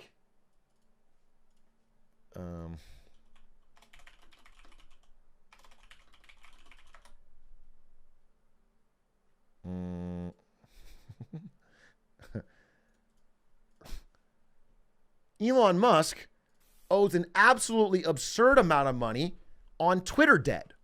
All of the debt that he took out from banks to buy Twitter is high interest. It's high interest. So what he's considering doing is taking out a risky, what's called margin loan, a risky lower interest loan, but guaranteed against his Tesla stock. Because right now the interest payments alone will bankrupt Twitter. As I've said over and over, it doesn't really matter whether he gets a couple people to buy blue checks. It doesn't matter whether he can get advertisers to come back, to go back to where it was. Even if he can get both of those things, Twitter is doomed to bankruptcy unless they can somehow pay the $1 billion a year interest payments that he saddled the company with. The debt makes the company impossible to run. There's just no way around it. So his plan to get around that is to take a gigantic margin loan against his Tesla shares. And if that is the case, he will be forced to sell if Tesla goes down or if Twitter can't pay its debt. He will literally be putting a huge chunk of his stock, which already has, but even more so, And that's going to be extremely risky for him. And that's what he's considering doing right now. Elon Musk has deep regrets. Financially, again, Twitter has made no sense. I'll say this over and over. Elon fanboys in my comments have consistently said, oh, dude, you don't understand. This, and this, dude. Advertisers are going to come back. I am guaranteeing to you, I've never felt more confident about anything. All of the data shows that Twitter makes absolutely no sense financially. The debt alone is crippling the company. It's just this fucking giant anchor that is holding the company. There's no way to make enough money to pay that anytime in the near future, like within years. Okay? So it was very funny to me to see this. He tweeted just a few days ago, when there are macroeconomic risks, it is generally wise to avoid using margin loans on any company, as stocks may move in ways that are decoupled from their long-term potential. And then this guy replied, sir, you have the largest margin loan in history. It's insane. He has the world's largest margin loan, and yet he is saying they're a bad idea. Now, is he a huge fucking idiot? That is huge hypocritical? Maybe. Maybe that's the answer here. But I'm going to read I'm reading a little deeper into it. I think when I see this tweet, as he's talking with his lawyers about doing this, what I think is going to happen is he is trying to set up the story for him to sell a lot of shares now before they dip further. I think he is getting ready to dump a lot of Tesla stock, even though he has said he won't sell anymore. Because he's already sold a bunch. He sold a bunch to pay for Twitter buyout, sold a bunch. And he said, I'm not going to sell anymore, we're good. But I think with the trend line of Tesla stock, he needs to sell now to be able to pay off his debts. To just pay it all off now and have a cushion. Because if he continues to hold it as a margin on his Tesla shares and they keep sliding, he's going to lose a lot more. So selling now, it's going to look so bad to have the CEO dumping Tesla stock. But I think he wants to do it. I think he's setting up for that story. So that is my prediction. When I see this quote, it feels like he's going to start setting up to say, like, listen, I have to sell. I still believe long-term in Tesla, but I need to sell a lot because I don't want to do a margin loan, whatever. And I think he's setting it up. All right. What are margin loans? It's a loan. It's like a debt. It's a loan guaranteed against his stock, his Tesla stock. Okay. So like if he can't pay back the loan or if the value of his Tesla shares go down, he has to sell the shares of Tesla and give them the money. All right, that's basically the way you understand. Okay. So yeah, he's guaranteeing it against the Tesla shares, and so that's risky. I mean, he's in for a very interesting time, and I think he's going to try and convince his fans and Tesla investors that he's selling a bunch of stock in the company, but he still 100% believes in it. And that's my prediction. What's going to happen? We'll see. Luckily, even if none of this works out, I want to give him a win though, because he's found a way. He has found a way to make a little bit of money off of Twitter. Yes, advertisers have fled, obviously. Okay. In fact, I think, let me just make sure. Yes. Yes, advertisers have fled. In fact, this is ad traffic. Okay. This is the ad manager desktop page. This is how many visits it got. From 1 million a month to under 200,000. This is the page I would go to when I worked in marketing, okay, to see if we wanted to buy ad packages with Twitter. If literally 80% of people going there have gone down, that is cratering. That is insane. That is literally means a massive amount of businesses are no longer using Twitter to buy Twitter ads. That's exactly, I mean, this is just, there's no other way to get around this. So yes, he's losing money this way, but again, this is a win. Yes, that's bad. Yes, the blue check experiment has been pretty much a disaster and they have not sold nearly enough to make back what it's cost. Yes. Okay. But check this out. Okay.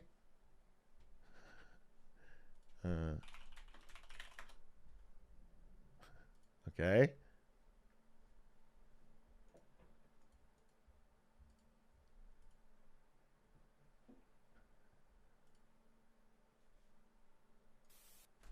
You can now buy junk from the Twitter office. Elon Musk has put up a lot of stuff in the Twitter office sale for auction. If you want to make some money for Twitter, you can buy their old desk chairs. You can buy their workstation from the fired employees. You can buy the trash cans. Okay? This is huge. He has literally liquidated. You can buy the phone, the office chair phone. It's all available. Okay? All of the stuff from the corporate offices, which have been basically turned into ghost towns. Dude, look at this. Get this nice plywood lounge chair that Elon Musk maybe sat on when he fired an H-1B worker right before Christmas. This is perfect, dude. It's got memories. It's got memories, dude. So you can pick that up starting January 17th. It is an auction. I myself will be putting in a bid on the @ sculpture and the Twitter bird statue, though I don't think I'll be able to win. I think those two will be in hot demand. So I will try to do my best to put a little of your sub money into it, but I don't think I'll be able to get it. This is what's going on at Twitter, though. He's going to make some money this way. And I'm sure, look, there's a lot of chairs here. If we add all this up, I'm sure this covers about $12 billion in debt. I mean, there's a coffee grinder in here. Okay?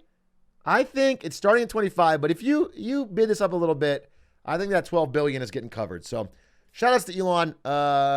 Business genius, got it all figured out. Big win for the man.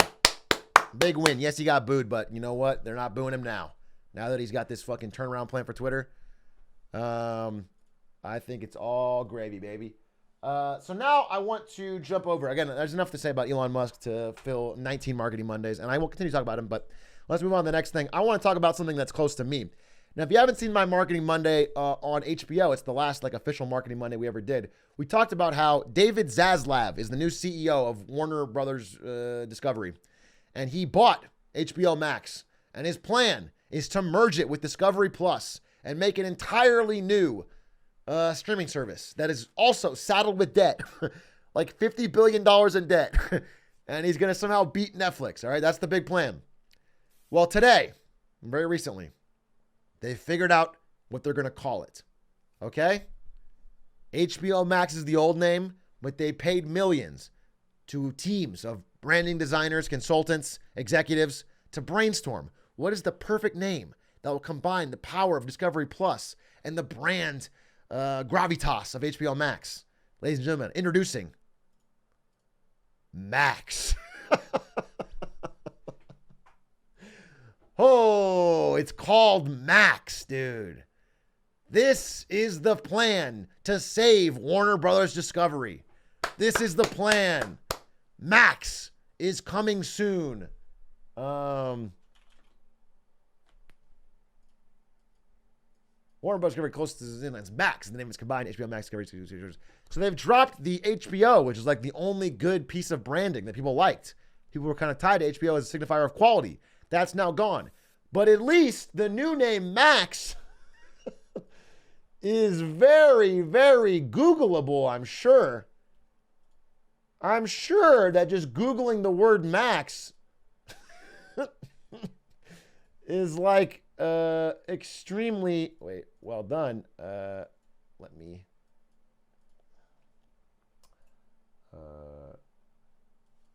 close some of these tabs.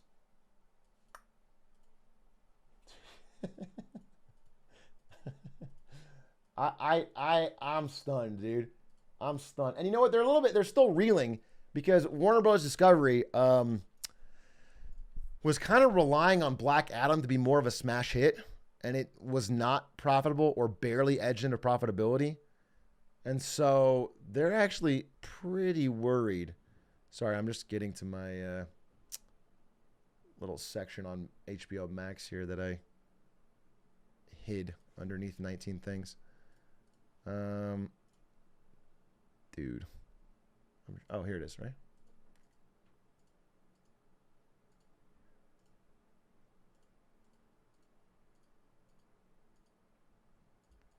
Either way, you know what happens? I'll just show you right now. I'll just do it live. You know what happens if you Google Max? You get the 2015 film Max. about a dog. You know what's interesting about this film? Watch Max movie online. Do you know what's interesting about this film? You can't watch it on HBO Max.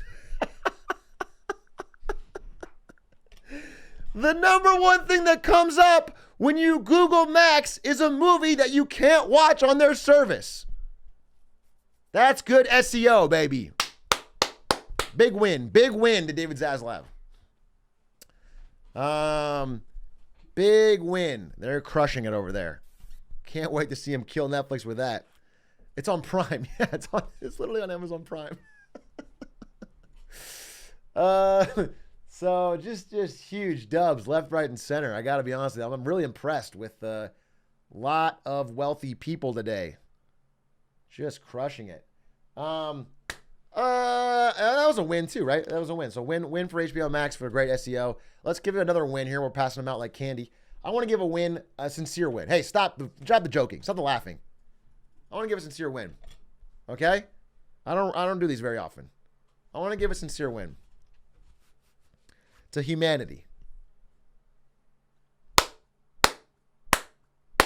Because today, we've finally got something we actually need, we actually want, and we actually deserve. Ladies and gentlemen, I'm giving a big marketing win to Epic Games. Because MrBeast is now in Fortnite. Let's go! This is the best news for humanity. This is what we needed. I know we're in dark times. I know we have inequality. But the fact that we can win $1 million by playing in MrBeast's Extreme Survival Challenge, things are going to be all right. If you are having trouble finding a job, simply play Fortnite all day in this challenge and earn $1 million. MrBeast has solved it. We figured it out. So all you have to do, apparently, is grind MrBeast's Extreme Survival Challenge as of tomorrow at 9 a.m. You have 4 days to play it. And whoever gets the highest score wins $1 million. I can't imagine there'll be any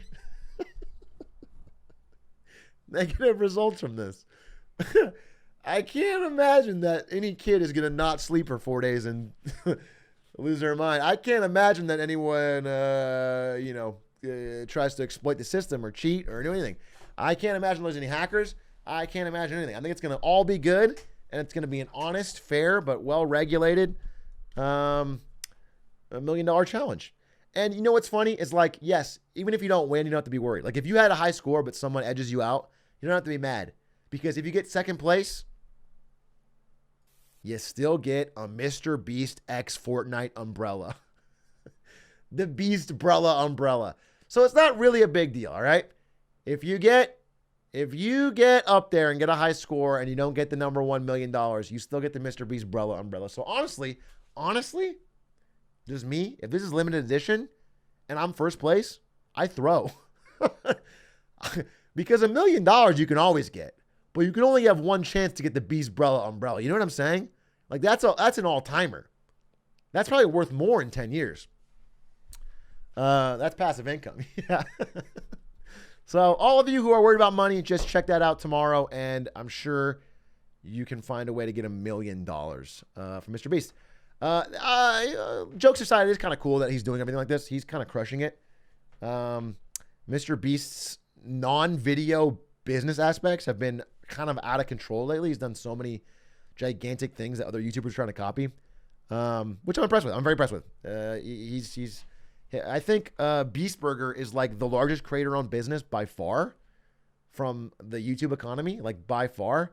Obviously, I think maybe Terramana and George Clooney's Tequila and things like that are bigger, but those guys are actors. I think of creators, MrBeast Burger is ludicrous. Prime is big, but I don't think bigger than Beast Burger. I think Beast Burger is actually extremely valuable. I think it makes him a billionaire on paper. So Aviator Jen's huge. Yeah, Wahlburgers is huge. Yeah, I'm talking about just YouTube creators. But it's pretty big for the space, and a lot of people are trying to copy him. So I'll give him that. I'm not sure about this game. I'm not sure how this is going to play out, but we'll see.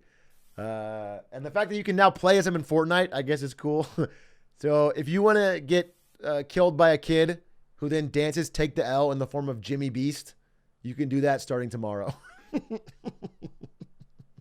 So big win for all of us. This is what we needed. I want to give a marketing fail. And this one's been brewing for a while. I actually forgot to include it about one Marketing Monday ago. And so I'm bringing it back. My marketing fail is a legitimate fail. Actually, yeah, it's a legitimate fail. It's just a straight up bad rebrand, okay? From Kia. This is my fail. My fail is Kia, who rebranded to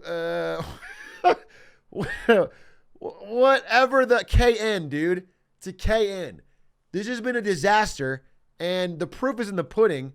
The new Kia logo is so unreadable that at least 30,000 people a month now search for the KN car. Bro, what? Did no one check this? It literally only barely works if you already were hard familiar with Kia. But if you're like not an active car person or didn't know about the Kia brand or whatever, this is unreadable. This is ridiculous. Yeah, it's a massive fail. So I'm giving them just an honest to God marketing fail. Like, who thought this through? It's just making them find out more about Kia. Dude, you want them to just find Kia. There's no roundabout way where them looking up KN is actually good, actually. That is Kia executive copium. You know what you just want your brand to be clean and readable. That's 99% of the battle, dude. I know it's Kia, and I still go, ooh, KN car every time I see it. Yeah, yes, you have to literally stop the system 1 of your brain and like go to system 2 and be like, oh, that is Kia. I understand what I'm seeing. Because your default is like, reads it as KN.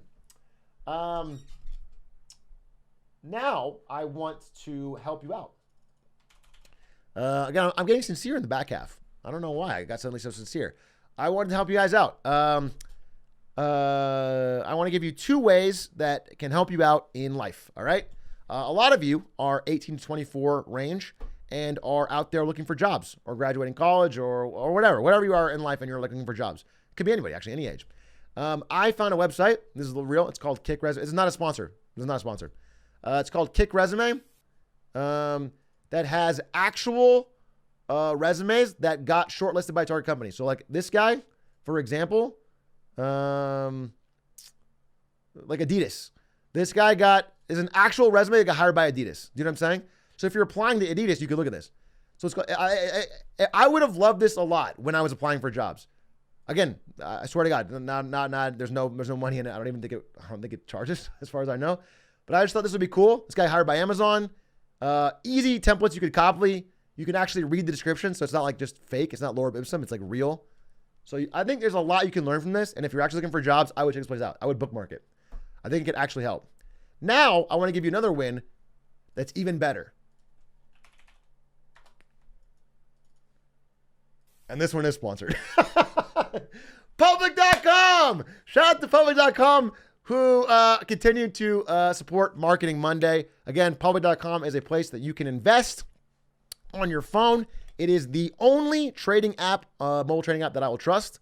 It is a clean, easy to use interface. They make their money by investing unused money in accounts, not by selling information on your trades to hedge funds like the leading competitor. And you can invest fractionally if you want to just test things out and not like spend a lot of money. You can get a free share if you sign up using my code. Go to public.com/Atrioc and sign up. And you can get a free share up to $300. You can also track trades. You can look at my account and see what I'm trading. You can look at Cody Ko's account. You can look at Scott Galloway. A lot of people. It's a lot of people on there. And it also has news and information about companies that you're trading in. So I think it's pretty good. I think it's clean. I think a lot of people from this chat have used it. I can tell because I get a free share when you sign up with my account. And so I think everyone who's tried it has been pretty happy with it. Again, it's pretty cool.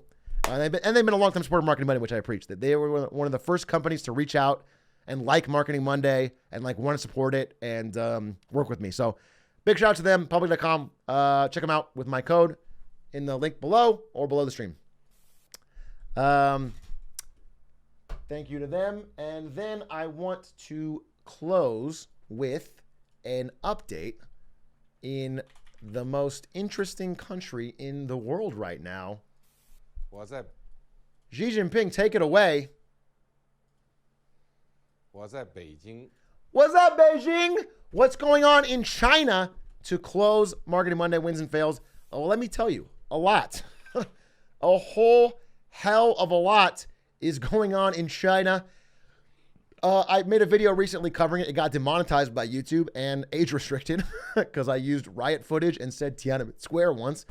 But there has been mass protests all over China regarding their COVID-0 policy. And the protests were so effective and so forceful and so unanimous in their opposition of what Xi Jinping had been pushing that they're getting rid of it. Okay? The problem is getting rid of COVID-0 now means COVID millions. Now means COVID billion, maybe. Okay? They are actually massively cutting back on COVID restrictions. At the same time, they are stopping all testing.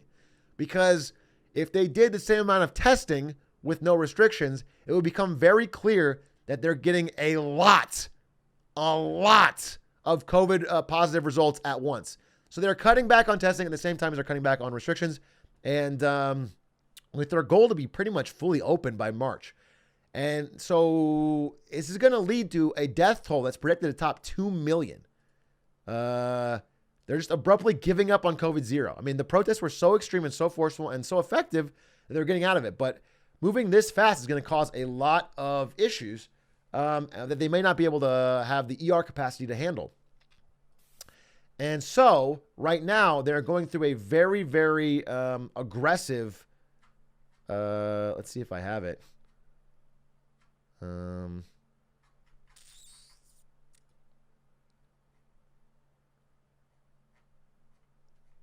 Sorry.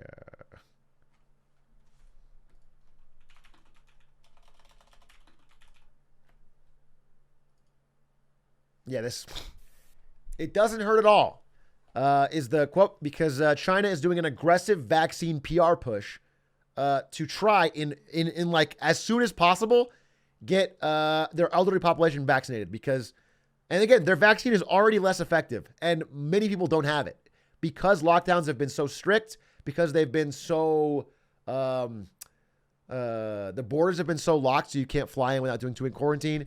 They've been able to have most people have no vaccine and just not get it because they've had COVID-0. And the problem is now that it's getting widespread, many old people are at risk.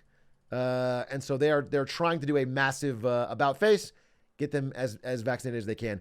But I think this is not a recipe for a smooth transition. It's going to be a bumpy ride. Ideally, be prepared before you open the gates. They're kind of just abandoning it out of nowhere after being incredibly strict for so long. And it's going to be crazy. It's going to be a real wild ride in China. So that's the follow-up. I have no idea how it's going to turn out. Is the U.S. not offering vaccinations? I believe it is China who is not buying. I believe China had the ability to buy the Moderna and Pfizer vaccines and chose not to in order to use their own homegrown vaccines, which are not as effective. So not looking forward to that. And again, whenever you have mass spreading of COVID, it usually leads to more variants. So I'm not excited to see COVID unleashed on 1 billion people out of the blue who are all unvaccinated. I think that's going to lead to problems. So again, this is kind of an L, but I am happy in some way that the government listened to what was a extremely angry populace who was being forced to be locked in their homes, doors welded shut, QR tested codes at every single outing. You know, I wish there was more of a middle ground, but we'll see what happens. So, ladies and gentlemen, that's Marketing Monday. I'll follow up on all of these stories every week on Monday, 7:30 Pacific. Tune in, check it out. Thanks for watching. That's Marketing Monday, wins and fails. Whoo, baby. I've been talking, dude. Now I got to react to something. I'm hooted out. What's this? What's this? Did you see this?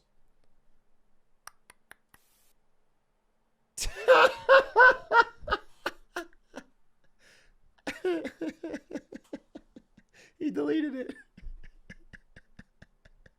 Technically, it was 90% cheers and 10% booze.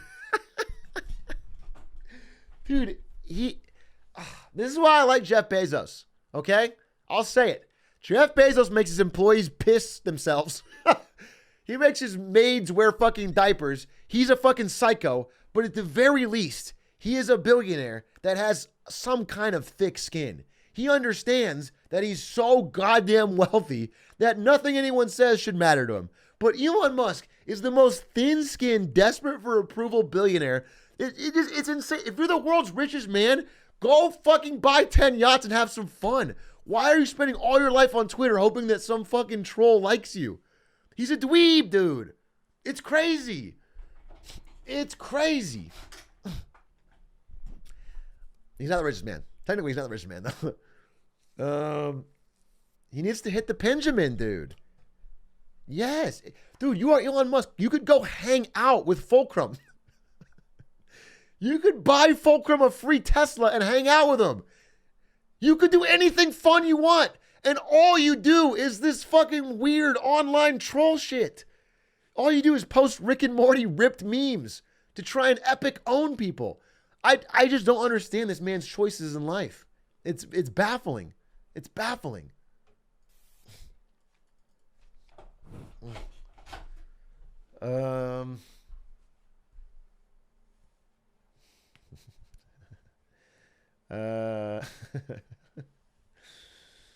He's farming the epic Chungus moment.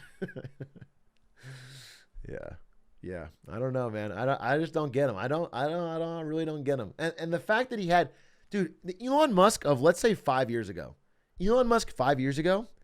I mean, can you imagine a guy who's got a better thing going?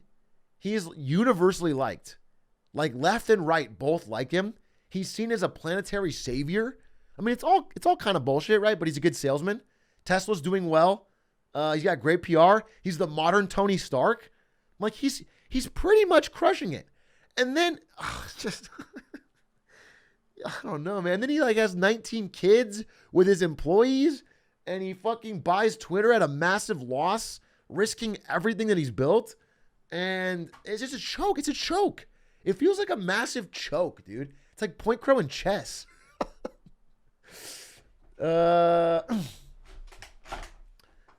Yeah, I don't know. It just feels like such a choke, dude. Clint knew. Did Clint know? Clint's wise, dude. He's been wise.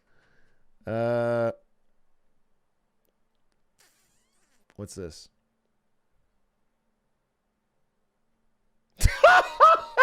Oh no, I have to include this. Wait, we're adding another one. Wait, emergency bonus fail to the Warner Brothers execs, okay? Who dastardly and evilly shot down our hero The Rock's attempts. Speaking of thin-skinned billionaires, big fail to these execs who thought they could stop the beast that is Black Adam and The Rock. They purposefully leaked a financial sheet with misleading stats to make it seem like Black Adam was a financial success. Yeah, it's so funny because everything I've seen has shown that Black Adam has lost about $50 to $100 million overall because they had a very extensive marketing spend, probably spending a lot of money on Rock Instagram posts.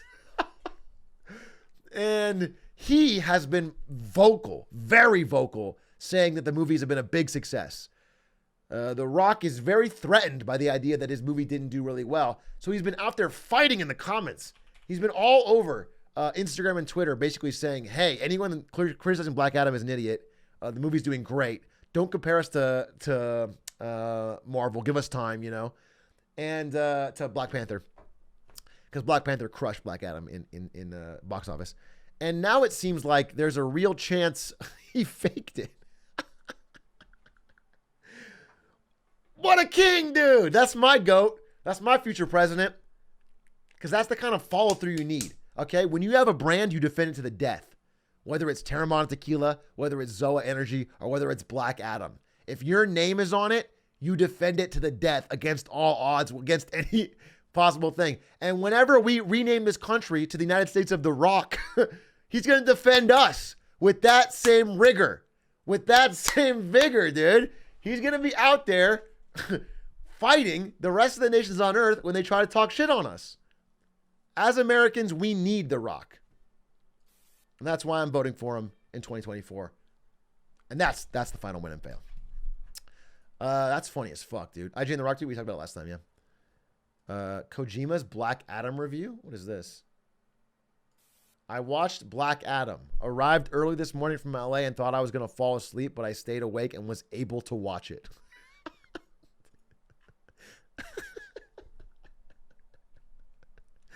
Dude, and knowing the way Black Adam, because I don't know if you've noticed the marketing on Black Adam, but they've been putting quotes on the posters. You know how like let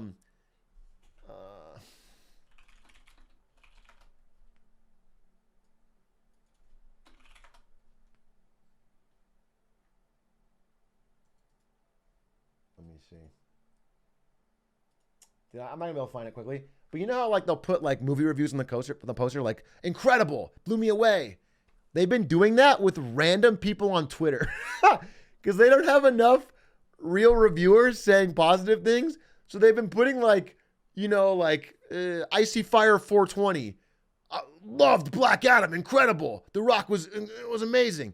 And so, you know, like they've just been literally, because they know that nobody reads the reviewer's name. So they've just been yoinking. And so they're definitely going to put like, they'll cut this up, dude. I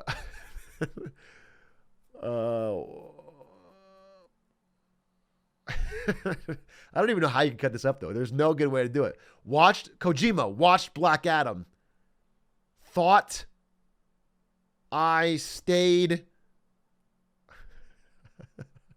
I don't know.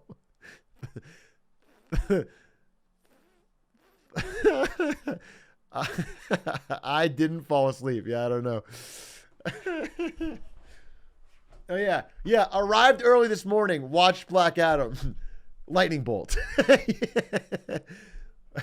Watch Black Adam. Arrived early. Lightning bolt. Yeah, maybe like that. Whatever they got to do, dude. But they got a Kojima quote. Good job. Good job. That's funny, dude. Yeah, it's just The Rock's like this too. He's a little better about it than Elon, but I'm always so impressed and interested with thin-skinned, very wealthy and famous people. People that are so obsessed with everybody liking them when they're already like have more money than millions of people will see in their entire life combined. Yeah, it's funny. It's very fascinating and it's very humanizing, and it makes everyone realize that sort of like they're not so different from all of us. That's funny. Is there? I want to chill now. I'm a little sweaty, dude. I've been fucking talking. You wanna let's react to something. Oh, I'm also gonna put Elon Musk saying "I'm rich, bitch" on my dashboard, on my stream deck. I want a button for Elon Musk. We'll watch Community. Yeah, we'll watch Community at 10. So I got half an hour, dude. I'm trying to get. Oh, Northern Lion messaged me. Oh, Northern Lion messaged me with maybe an IMDb rematch. He liked it. Oh, he really had a good time. Oh, maybe we run it back. Maybe we run it back. Good. I'm glad I threw the first one. I'm glad I threw the first one and get him to like it. I'm going to play the long game, baby. Now I'll really try.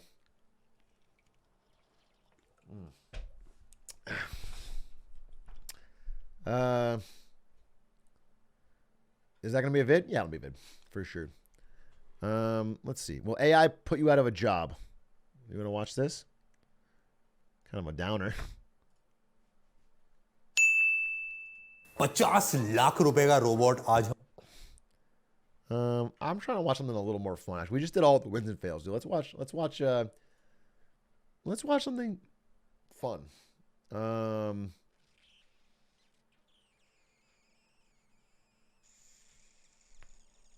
not gonna watch Antique Roadshow. Is there anything on LSF? Oh, dude, I didn't. Oh, God damn it! I'm so fucking dumb. I keep missing wins and fails. All right. Well, I won't even include this. I won't include this, dude. But we're gonna talk about it right now. It's crazy. I do basically all these from memory. I just open hundreds of tabs throughout the week, and then I, from memory, try to fucking tell you the story of what's been happening. And I try to open all the fucking tabs. And it's just, this is a bad system. I'm going to hire somebody. I'm actually putting the call out. I actually want to hire somebody to be a wins and fails note taker, organizer, and help get the whole thing in a nice concrete script, ready to go with all the links ready to go, so I can just actually have a clean. All right, talk to Pay the Musician, dude. I'm legitimately trying to hire somebody. I think it's crazy that I do this way. Like, this show's pretty popular. Like, every wins and fails gets like 300,000 viewers on YouTube, if not more. And like, all I'm doing is fucking pulling randomly from 14 tabs. But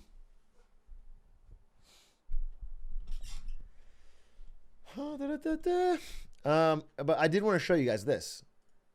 It's a fail. It's a massive fail that I think deserves to be called out. And I'm going to call it out once I find it right now. Okay? So just hold the fucking phone.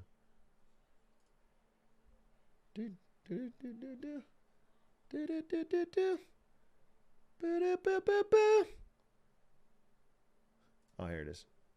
Right?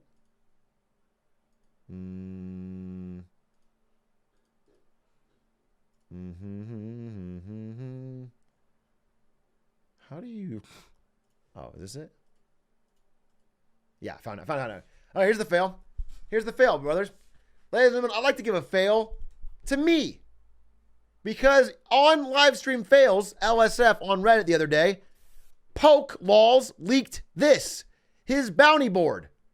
And his bounty board shows him getting paid $1,000 to watch Cocaine Bear trailer.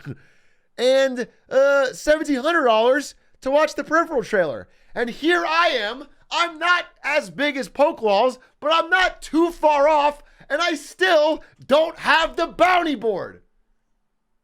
Bro, I've been streaming for 2 years now. I worked at Twitch for 4 years. I know everybody there, and I still don't have access to the bounty board. And so I'm out here fucking... Bro, I'm out here watching every movie trailer for free. I've got not one, but 2 videos where I watch every upcoming movie trailer for fucking free. And I find out that Poke Laws is making fucking racks. I'm spending hours watching movie trailers. Dude, I'm getting fucking owned. So that's the L, dude. That's the fail. I'm working for free. These numbers are crazy. Poke Laws is like, he is bigger than me. I think he averages probably 2K. I think I'm around 4 or 5K, maybe even less, 3 to 5K, right? And he's like, 6 to 8. But even if I had 2/3 of these numbers, this is crazy. I had no idea that the numbers for these ratios were crazy. I mean, 3,800 to browse Hallmark keepsake ornaments for Christmas. Bro, I'm not going to do this one, okay? I have turned down many offers for Genshin Impact and Genshin Impact like games. And it's not because I don't love getting the bag, all right? Everybody loves getting the bag. I cannot wait to take a stake.com sponsorship and get you all hooked on gambling, all right?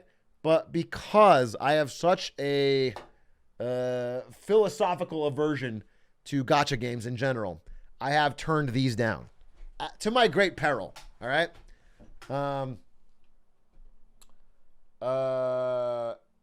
Mostly because I made that video and it's like I don't want to be hypocritical on that video. I really do think they're fucking bad for gaming, bad for people, and they hook people. So I'm not gonna do those, but I'll do almost anything else here, bro. You think I won't watch the Violet Knight trailer and the Peripheral trailer and the Cocaine Bear trailer and play Doritos Triangle Island in Fortnite for $3,000? 30 minutes to play Triangle Island Doritos? I'll call it a Marketing Monday, make a video, do a double whammy. I played Pepsi Man for free. I played Pepsi Man for free. And I could play Doritos Triangle Island for $3,000? I feel like dude, I literally feel like I'm the guy in the meme.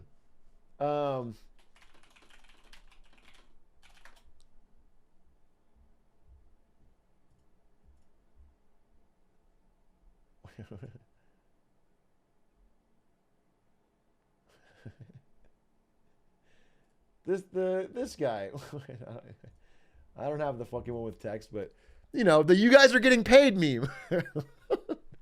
It's like, there's fucking Ludwig, here's fucking Poke Laws. Everyone else is fucking getting racks off this shit, dude. And I'm there like, will you guys get paid for this? So yeah, please. That's my big fail. Is just hook me up. Hook me up, Twitch.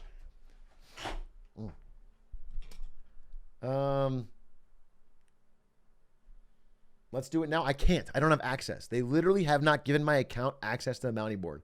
I thought it was a size thing, but like, it's just not. It's like, I think Coney has the bounty board. I've asked, dude. I've asked. I swear to God, I've asked. I asked my partner manager today. He said, what did he say? He said, by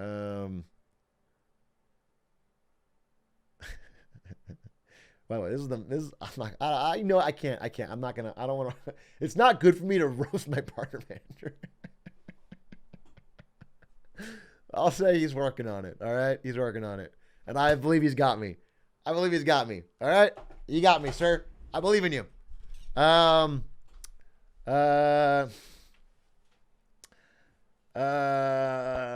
So anyway, that's where I'm at. That's me. That's me, dude. That's my problems. And they're the hardest problems of anybody because I'm not getting paid thousands, all right? God, who has it harder than me? A man who doesn't get paid $1,000 to watch the Cocaine Bear trailer. It's a struggle. But that was what I wanted to say. That's what I wanted to say. What else can we watch? How about you guys tell me? We'll use this dashboard. If you have a link to something fun to watch, drop it in.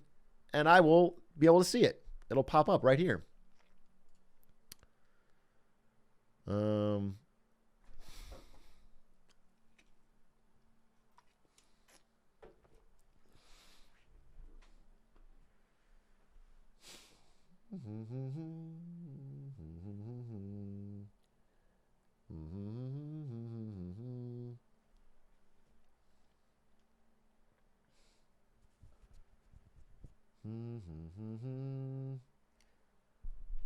From hacking $4.1 million to prison, the IRL money doubler.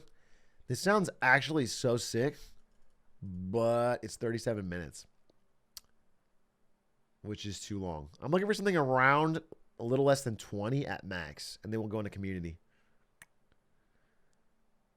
Hitman song video, Atrioc inspired. That is a sick fucking thumbnail art.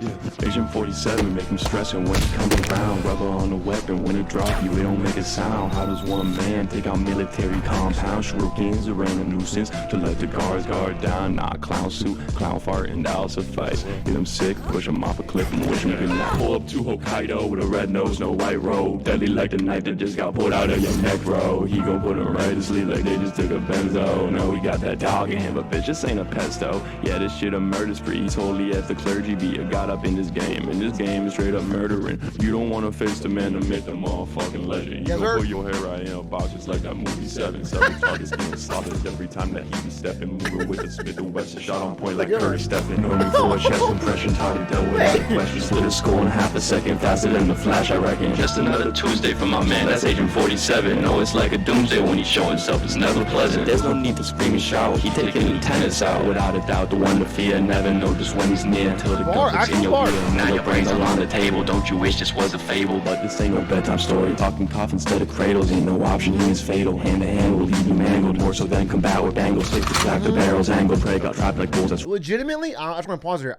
I think you need like a mixer, like some kind of way, there's like audio compression or whatever, because the bars are actually unreal. I think if this has a little bit more of a mixer, this actually goes hard as hell.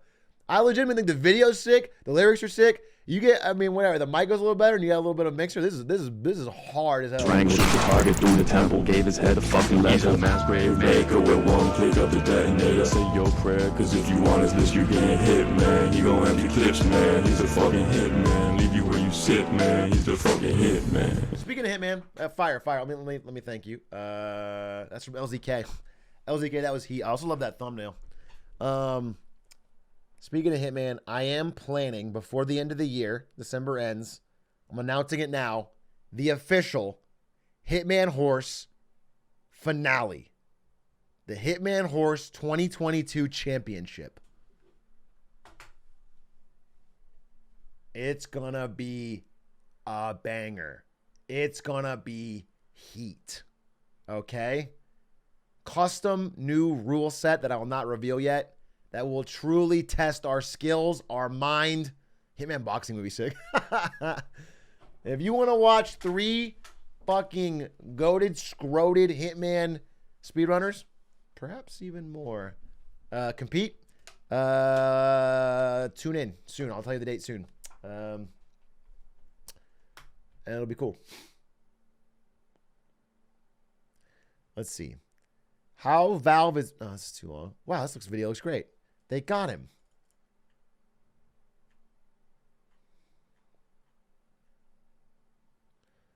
Stan's video is excellent. You should watch it. This is a good title and thumbnail, too. This is a good one. Dude, I actually kind of want to do... Wait a minute. I kind of want to do this kind of thumbnail. Wait, is there any goated thumbnail people out there? Can someone make me this thumbnail, but with Sam Bankman-Fried's face in an orange jumpsuit in jail? If you make me this and send it to me, I will actually swap it out from my thing today. I think it'll be way better. But it has to look good. It has to look like with nice lighting and everything. If you can make me this, I will pay you. Use Midjourney. It won't. It's terrible with faces, with like actual famous people. If you can do a good one, I'll pay you. Please, please connect with me on Discord or with pay. I think you might be busy. XQC cries from laughing at unusual memes. You guys want to watch that?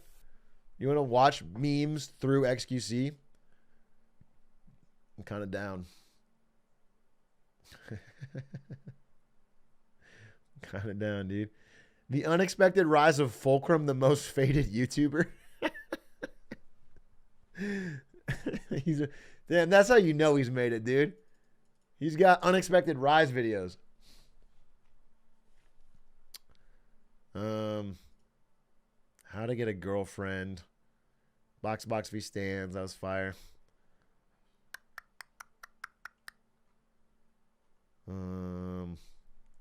I think the Fulcrum one could be good. We can check it out. It's 10 minutes. Every now and again, there's a creator that blows up on YouTube that makes you think, why do people like this so much? Damian Luck, who is also known as Fulcrum, has exploded to over 600,000 subscribers in just a couple of months. But his rise is unlike anyone else's. Fulcrum has done the exact opposite of every YouTube standard set in place by the giant creators on the platform. True. He doesn't have flashy thumbnails, he doesn't have fast-paced editing, he doesn't make family-friendly content, he isn't energetic, he really doesn't even have much of an agenda in each video. For 2 years straight, Fulcrum's content basically consisted of him walking around random public places, smoking grass, and talking about basically nothing for 10 to 15 minutes. I know that sounds like an overgeneralization. Bro, I wish he was the richest man in the world. This is what Elon should be doing, bro. It's crazy. I wish this guy was fucking... You know what I'm saying? This is what you should be doing if you fucking made it. He's been living the dream even before he had any money. But you will learn today that it's not. Stay hydrated, especially when you're sick like me. You most likely came across him for the first time in a TikTok clip where he was saying one of his iconic catchphrases. Bigger than a hole, bigger than a hole, bigger than a hole, bigger than a hole, bigger than a hole. Or maybe his intro greeting to his fans. Fulcrum, come in. Yo, gang, you feel me? These two slogans have been stamped into internet culture and received the highest cosigns of XQC and Aiden Ross. But what did Damian Luck actually do to generate? Those are the highest cosigns. Shit. I guess he sort of said of internet culture, right? Because of the world, that's insane. I think I'd rather, I'd rather get complimented by Obama than fucking Aiden Ross. But all right. Generate this large following in a short 2 months? Well, besides a very silly and intricate lore, he simply found his purpose. All I care about at the end of the day is pursuing my purpose and mission, real shit. Since the very beginning, Damien knew he had a greater purpose. He had his mind set on something bigger than his regular 9-to-5 job he was working at the time. I'm trying to make something pop off where I don't have to work, bro. Like, I feel like every time I'm at a job, I feel like it's not my purpose. But yeah, I'm not tripping because I know it's gonna work out. Everything's gonna work out. I know that everything's working together for me on this YouTube and like on my content creation journey. You feel me? This mentality seems to be very common across creators I've covered in the past. White Boy Am and Aiden Ross both started their careers by preaching to their small audiences that they were going to make it. Without really knowing what their end goal was, they just tried to amass a following however they could. Damien's content in the beginning is exactly what it looks like on the surface. A stoner who makes videos of him getting lit, talking about grass, the papers, how dank and strong his product was. But most videos around the halfway point would be interjected with a motivational monologue. Every single one of y'all woke up today because you have a purpose and mission. They're truly trying to dumb us down. They don't want us to fucking be ourselves every single day. They're trying to distract us. They're trying to make us dumb. They're trying to make us obedient to the programming that's going.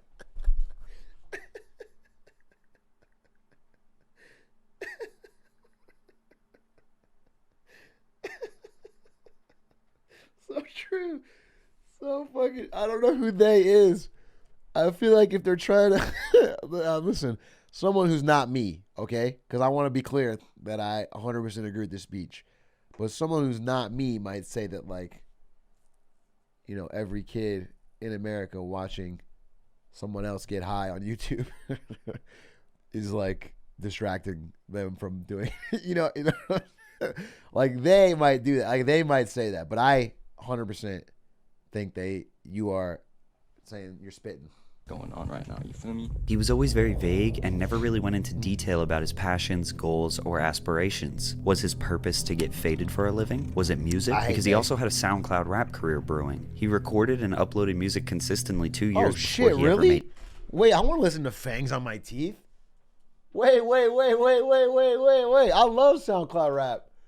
SoundCloud, Fulcrum, Fangs on My Teeth. Wait a minute. Hold up. I'm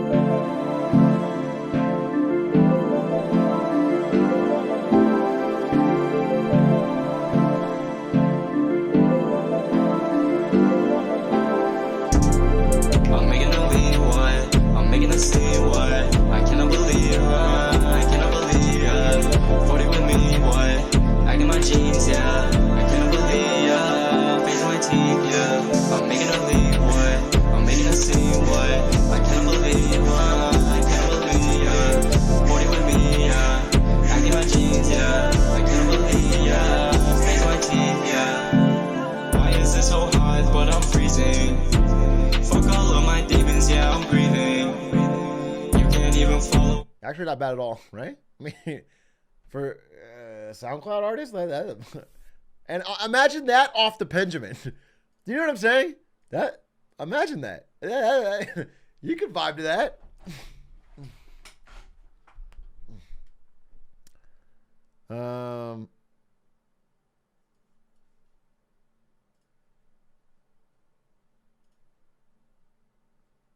YouTube videos, and he produced his own beats under the alias Fulcrum. By the way, the name Fulcrum comes from Damien's love for Star Wars, more specifically Star Wars Rebels. Fulcrum was a code name assigned to several rebellion operatives to hide their identities. The idea was conceived of by Ahsoka Tano, who was the most prominent agent to have gone by Fulcrum.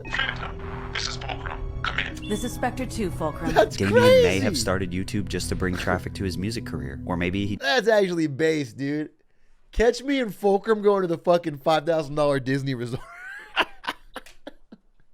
Let's go, dude.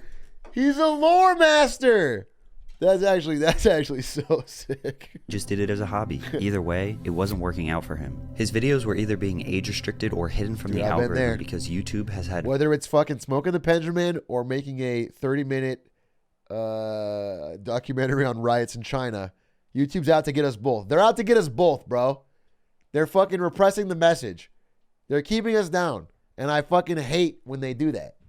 very strict rules regarding cannabis content since their inception, so his videos of him reviewing strains, doing challenges, and basic smoke sessions were destined for failure. And when your content isn't featured on recommended, it's almost impossible to grow. Even with over 1 million subscribers, only 25% of my viewers are actually subbed. However, I noticed one loophole to this that Fulcrum was able to exploit.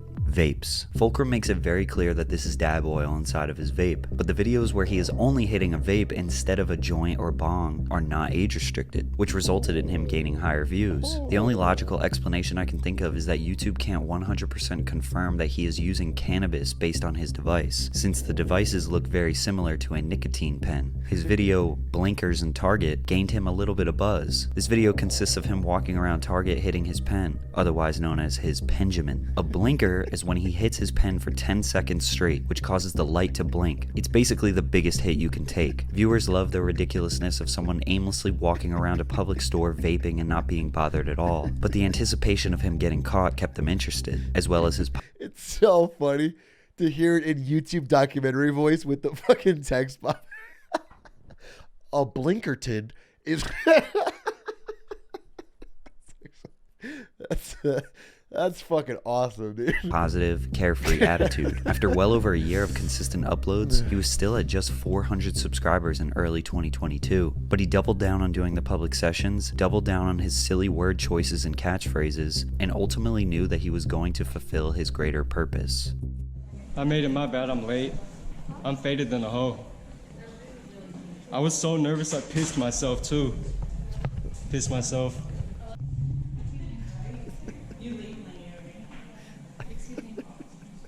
He's got this thing. All right, can I say this? He seems to think that this thing where he like fakes shitting himself or pissing himself is needed for the video. No, he didn't actually piss himself. I don't think. But like, we don't need it. Like, I don't think it's needed. I don't care what he does. But I was like, I like the video regardless. I think it's just funny. I think his vibes are good. But he's like throwing in. Like the one where he's, I guess, yeah, maybe I'm just older. You know what? I'll fully admit it, dude. I'll fully admit it. Because I love the one where he's in Burger King, right? And then I watched the one where he's in IKEA and he fakes shitting himself. And I was like, you didn't need to do that. Like, it was already funny. You didn't need to do that. I don't know. I'll let him cook. You know what? I take it back. Let him cook. I'm not trying to yuck the man's yums here. The guy's crushing. It's not Blinker City history? Nope. Oh, shit. My bad. My bad. I'm tripping. I was so nervous I pissed myself too, you feel me? Shouts out to the Yodi gang. Fulcrum, come in. Yeah, Yodi gang, you feel me? Does it go much further than that? I'm faded than a hoe.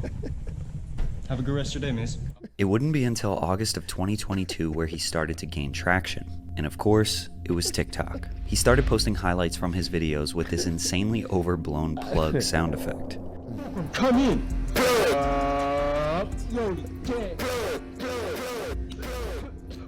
Memeing himself worked. He jumped up to 1,000 subscribers by the end of August. Staying consistent on TikTok, he reached 25,000 subscribers at the end of September and started to get clips uploaded to TikTok by random accounts, which were earning hundreds of thousands of views. All of his previous YouTube videos of him smoking in public slowly hit the algorithm. Meme pages all over TikTok were looking for good clips of his videos. Basically everything he did was clip-worthy because the only times he would speak to the camera, he would say one of his iconic slogans, "Faded than a hoe," which refers to him getting stoned. Fulcrum, come in.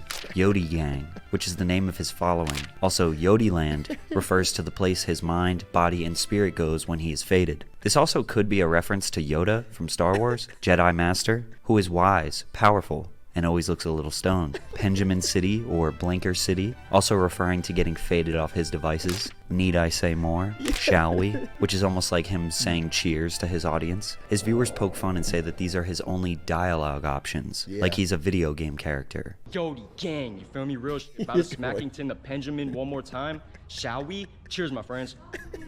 Blinker City, Yodi gang. He's like fucking Natalia in GoldenEye or something. He just follows you around and says one of 8 lines. But they're all hype. But a comedian having a catchphrase is a very old strategy. I guess I should do this, Gator These phrases permeated throughout the TikTok multiverse and into... You guys know the story of fucking Larry the Cable Guy and how he's like not named Larry, not a cable guy. He's college educated. Like the whole thing is completely fake. Like he's actually just a fucking millionaire, college educated, like city guy that made this whole persona. Yeah, David Cross exposed it in a very, very, very hilarious, like, I think it was like an essay. It was very, very funny. These phrases permeated throughout the TikTok multiverse and into the daily lingo of Zoomers around the world. He exploded in October to 250,000 subscribers. The two biggest Twitch streamers, XQC and Aiden Ross, took a liking to him. Cheers, my friends. What's Atrioc? The third. What up, Yodi Land? What up? Yo, what's good, Aiden? How you doing tonight? Aiden even invited him onto the stream, and they were live to over 100,000 people. I find it interesting that the first thing that Aiden said to Fulcrum is that he has great lore. Oh my, you don't understand. You have a great lore. No. Almost like he assumed right from the moment he met him that Fulcrum is most likely just a character or online persona. But if we go back to his earliest videos, no, he's real. He has been the exact same the entire time. Yeah, welcome to my second video on this channel. Yeah, this is gonna be smoking a joint as fast as I can. I hope y'all are having a great ass day.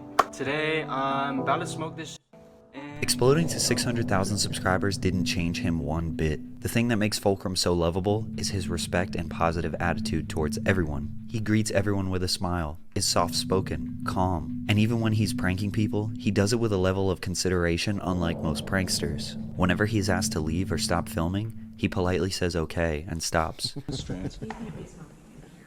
Oh, for sure. My bad. I'll respect you. My bad. I'm just out here in Yodi Land. I forget sometimes. But you guys have a good day. In fact, we only ever saw him get angry one time. I'm just pouring up. Trashing the 7-Eleven right now? What's going on? You buying any of that? Get on my fucking face, bro. Yeah? Get on my fucking face, bro. No, you better not do shit. Do it on camera, man. Get the fuck out of my face, bro. His personality, positive affirmations, and comforting energy is what brings viewers back every time. The other reason he is popular is Gen Z's love for what I call NPC humor. NPC stands for non-playable character, and it's basically the characters you find in story mode video games that just stand there and wait for you to interact with them. A lot of pranksters these days act like they are the main character. The devil shivers when he puts down the Benjamin, dude. Holy shit. In real life, and all the people around them are just mindless, non-sentient bots that they can say and do anything to. You could look at this as a dark thing, like these kids have no regard for other humans, but Fulcrum doesn't see it like that. And then people be like, yo, you just gotta think that everyone's an NPC, and that is not the case, bro. When you're interacting with motherfuckers in public, these motherfuckers are sentient, you feel me? They're human beings, they got their own complex lives with their own type shit, you feel me? Amen. I don't be thinking that most just be bots and NPCs in public, bro, you feel me? Plus, a lot of Fulcrum's pranks are self-deprecating, like the time he pretended to shit his pants in Home Depot from hitting the Benjamin too hard. Ultimately, the real reason people love Fulcrum is because he is authentic. They support him because they know he isn't trying to be something he isn't. Social media is full of people trying to portray their lives as something unauthentic, whereas Fulcrum is just your stoner friend that you can count on to uplift you while he gets faded than a hoe. Amen, brother. Actually pretty funny video.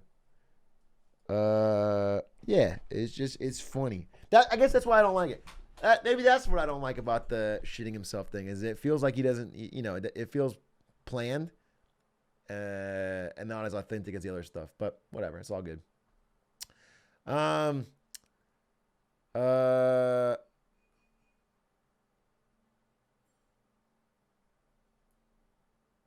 Check Discord messages. Wow, what we got? Bing, bada, bing, bada, bing, bada, bing, bada, bing, bing, bing, bing, bong. All I have in my Discord messages is the one from Northern Lion, and then a guy named Guppy Fish who sends me a picture of his cat every single fucking day with a comment about my stream that day. And I haven't yet blocked him. I thought about it, but the cat is cute. This is the one where he said, she was so exciting for targeting, but you didn't show.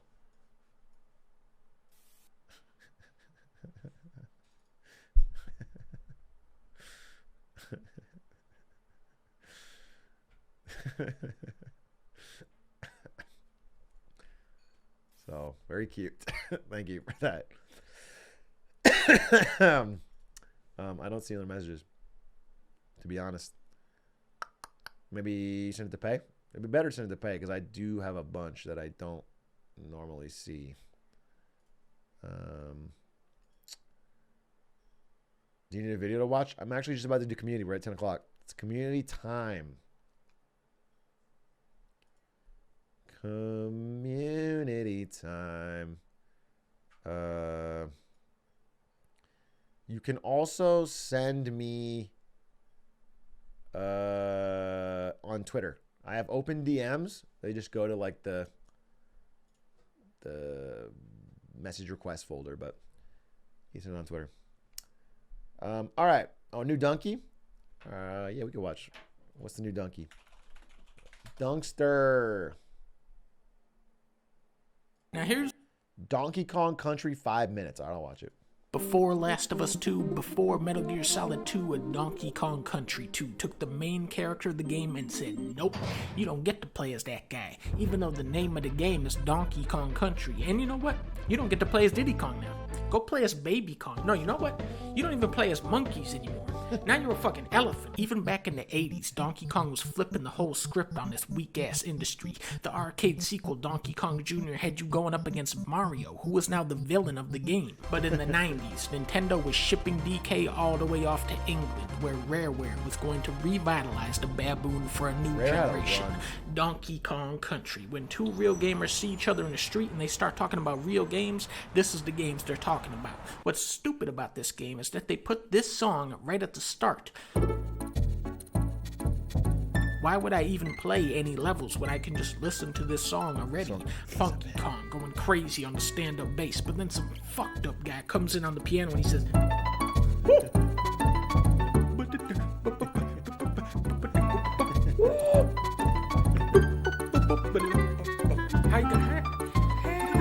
but eventually you do start the game, and you know why? Because this whole game is non-stop fucking Mongo jams. These soundtracks, no. I should stop and tell you guys, this is Ari's favorite game, I think, of all time.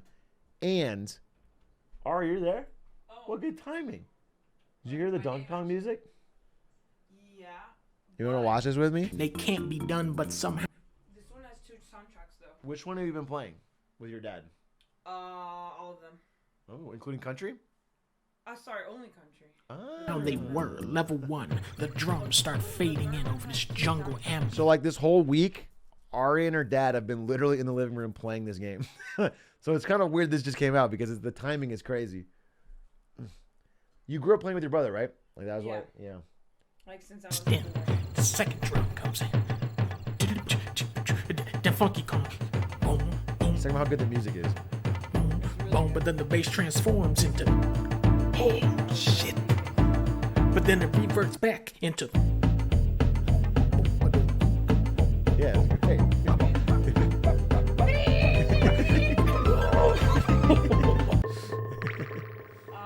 This level is a whole different story. You hear those water drips echoing through the cave. So naturally the instruments weave into the background and then they disappear like a magic trick. Every 30 seconds, this song morphs into something else. For this song, I am like a pirate now.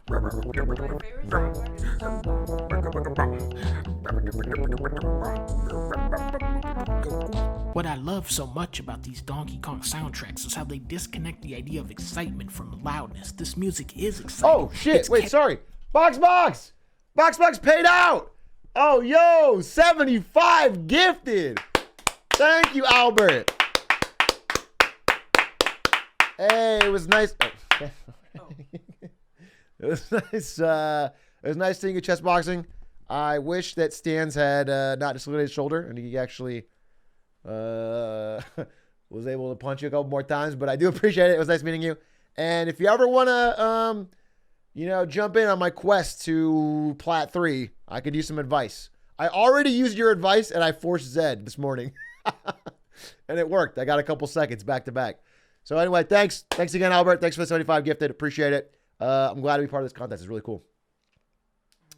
All right, what's into this? Wait, what's in Catchy, but it's also pretty quiet. They're jamming out with their eyes on the decibel level, never allowing the subtle trickery to be swallowed into a cacophony. Forest Interlude. This song sounds like a mystic golem just woke up from a 300-year nap and started doing the robot. Do you know all these songs?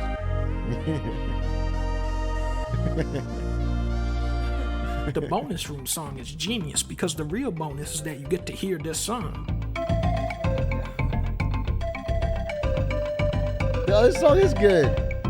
When you go to Wrinkly Kong's house, she's playing Nintendo 64, and if you listen, you can hear what game she's playing.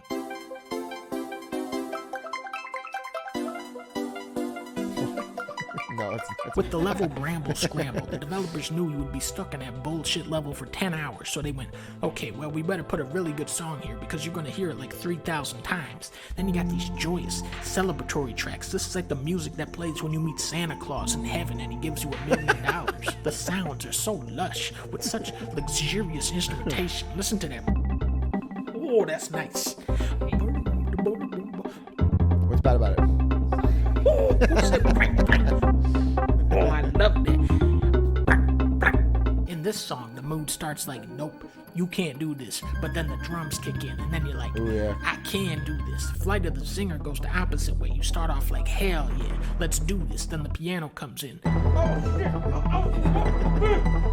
I feel like you could give these musicians some sticks and a blade of grass, and they could turn that into an album. They turn fucking monkey sounds into an instrument. Any song with a bass line, that's a done deal, okay?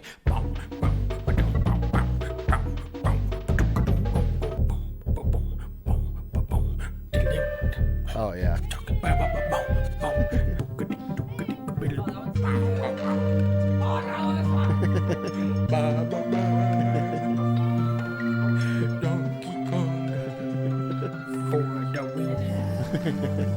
They got every song on this game. They got...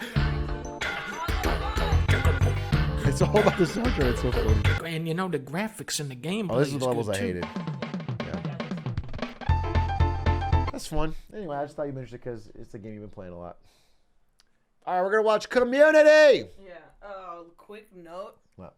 Donkey Kong Country 3 for the Game Boy Advance had an entirely new soundtrack made for it, and I like that one. It's better? I think it's a lot better. Interesting. Yeah. I don't know why, but it's like great. Ari's a real gamer. Write that down. Put that in your freaking notebooks. Ladies and gentlemen, we're going to now watch Season 3 of Community, Episode 1. We are entering a brand new season. Great time to start if you haven't watched because they kind of intro you in the beginning of the season. So,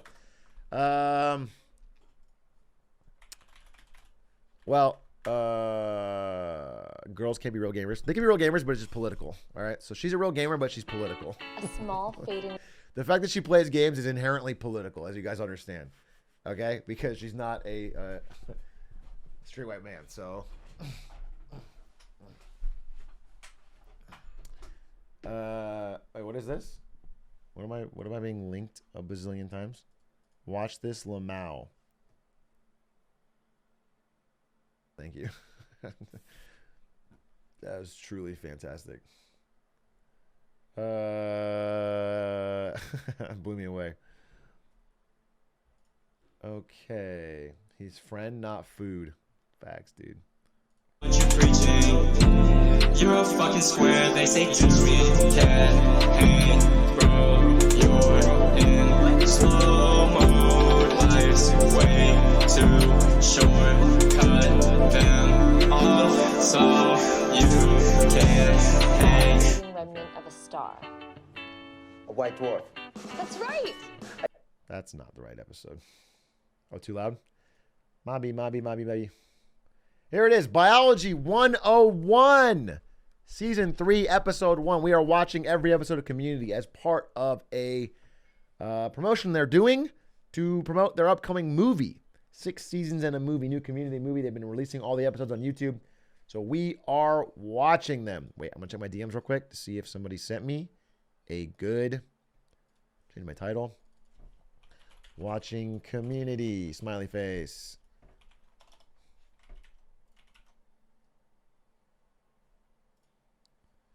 I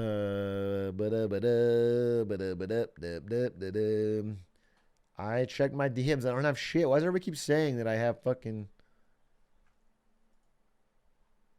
Oh, interesting. Wait, this is pretty good. Wait, what do you guys think about this one as a thumbnail? But you almost can't see that it's him is my worry. I want someone to know instantly that it's Sam Bankman-Fried. I can add the purple border. Don't worry about the purple. I can add the purple border. I just need the raw image. What about this one? This one's pretty good. I would, maybe if we cut out the after U.S. authorities and made this text bigger. Arrested in Bahamas. I think there's too much text. I think this is pretty good, but there's something there. What about... This is fucking terrible. This is just Nathan Stanz's face. Face merged. It doesn't say jail at all. The whole fucking thing looks like it. This is the one. This is the perfect.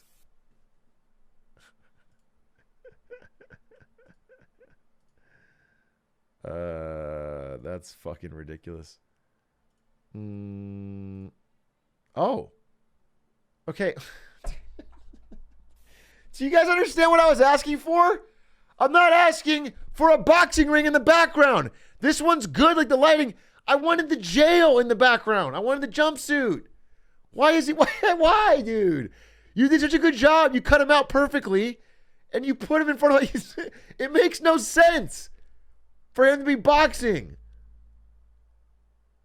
This is not what I think you misunderstood my ask. Bro, you are talented. Wait, please make a good one with this. Dude, this is good. You gave him the cuts. Like, this is hype, but the background makes no fucking sense. It has to be a jail or a courtroom or something. Or like him in the Bahamas and cops coming after him. Look at the new message. All right, let me see. Dude, that's so funny.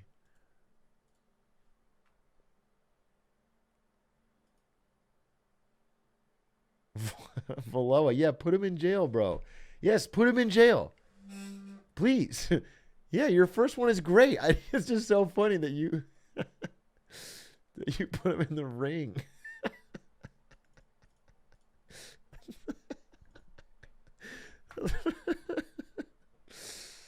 Oh, that's very funny. Dude, I would absolutely fight SBF in chess boxing. That would be my dream. Oh, that would be my dream. Ludwig, pull some strings, dude. I would absolutely.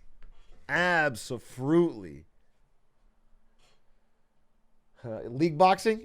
Dude, they'd be even better. The guy's bronze. That's funny, dude. I would love to do that. If he wins, he gets released. Well, then he's staying locked up, baby.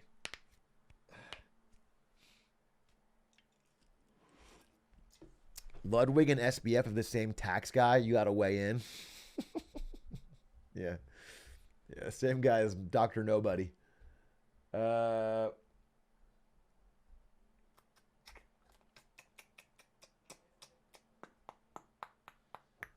right, let's watch Community because I gotta go watch Andor with Ari. I've been watching, by the way. Andor's amazing. Highly recommend it. It's gonna get canceled, I know, so I'm speaking into the void. But if you like actually good, fucking well-written intrigue show with good stakes and a good story and good characters and good pacing and a real build-up and emotion, season 2 filming. I mean, after season 2, bro. Season 1 just didn't hit the viewers, and so they'll make a season 2. But unless it fucking has a major turnaround, I don't see a season 3. But Listen, I love it. I love it. I love it so far. Oh, there's only supposed to be 2? Oh, yes! Oh, that's great. Oh, that's awesome news. Oh, I'm happy. That's really cool. Oh, it's very rare that a show plans to end. It's like British shows do that. They plan to end. American shows almost always plan to go as long as they can. That's cool. That's fucking awesome. All right. Well, great. I'm excited. I know we're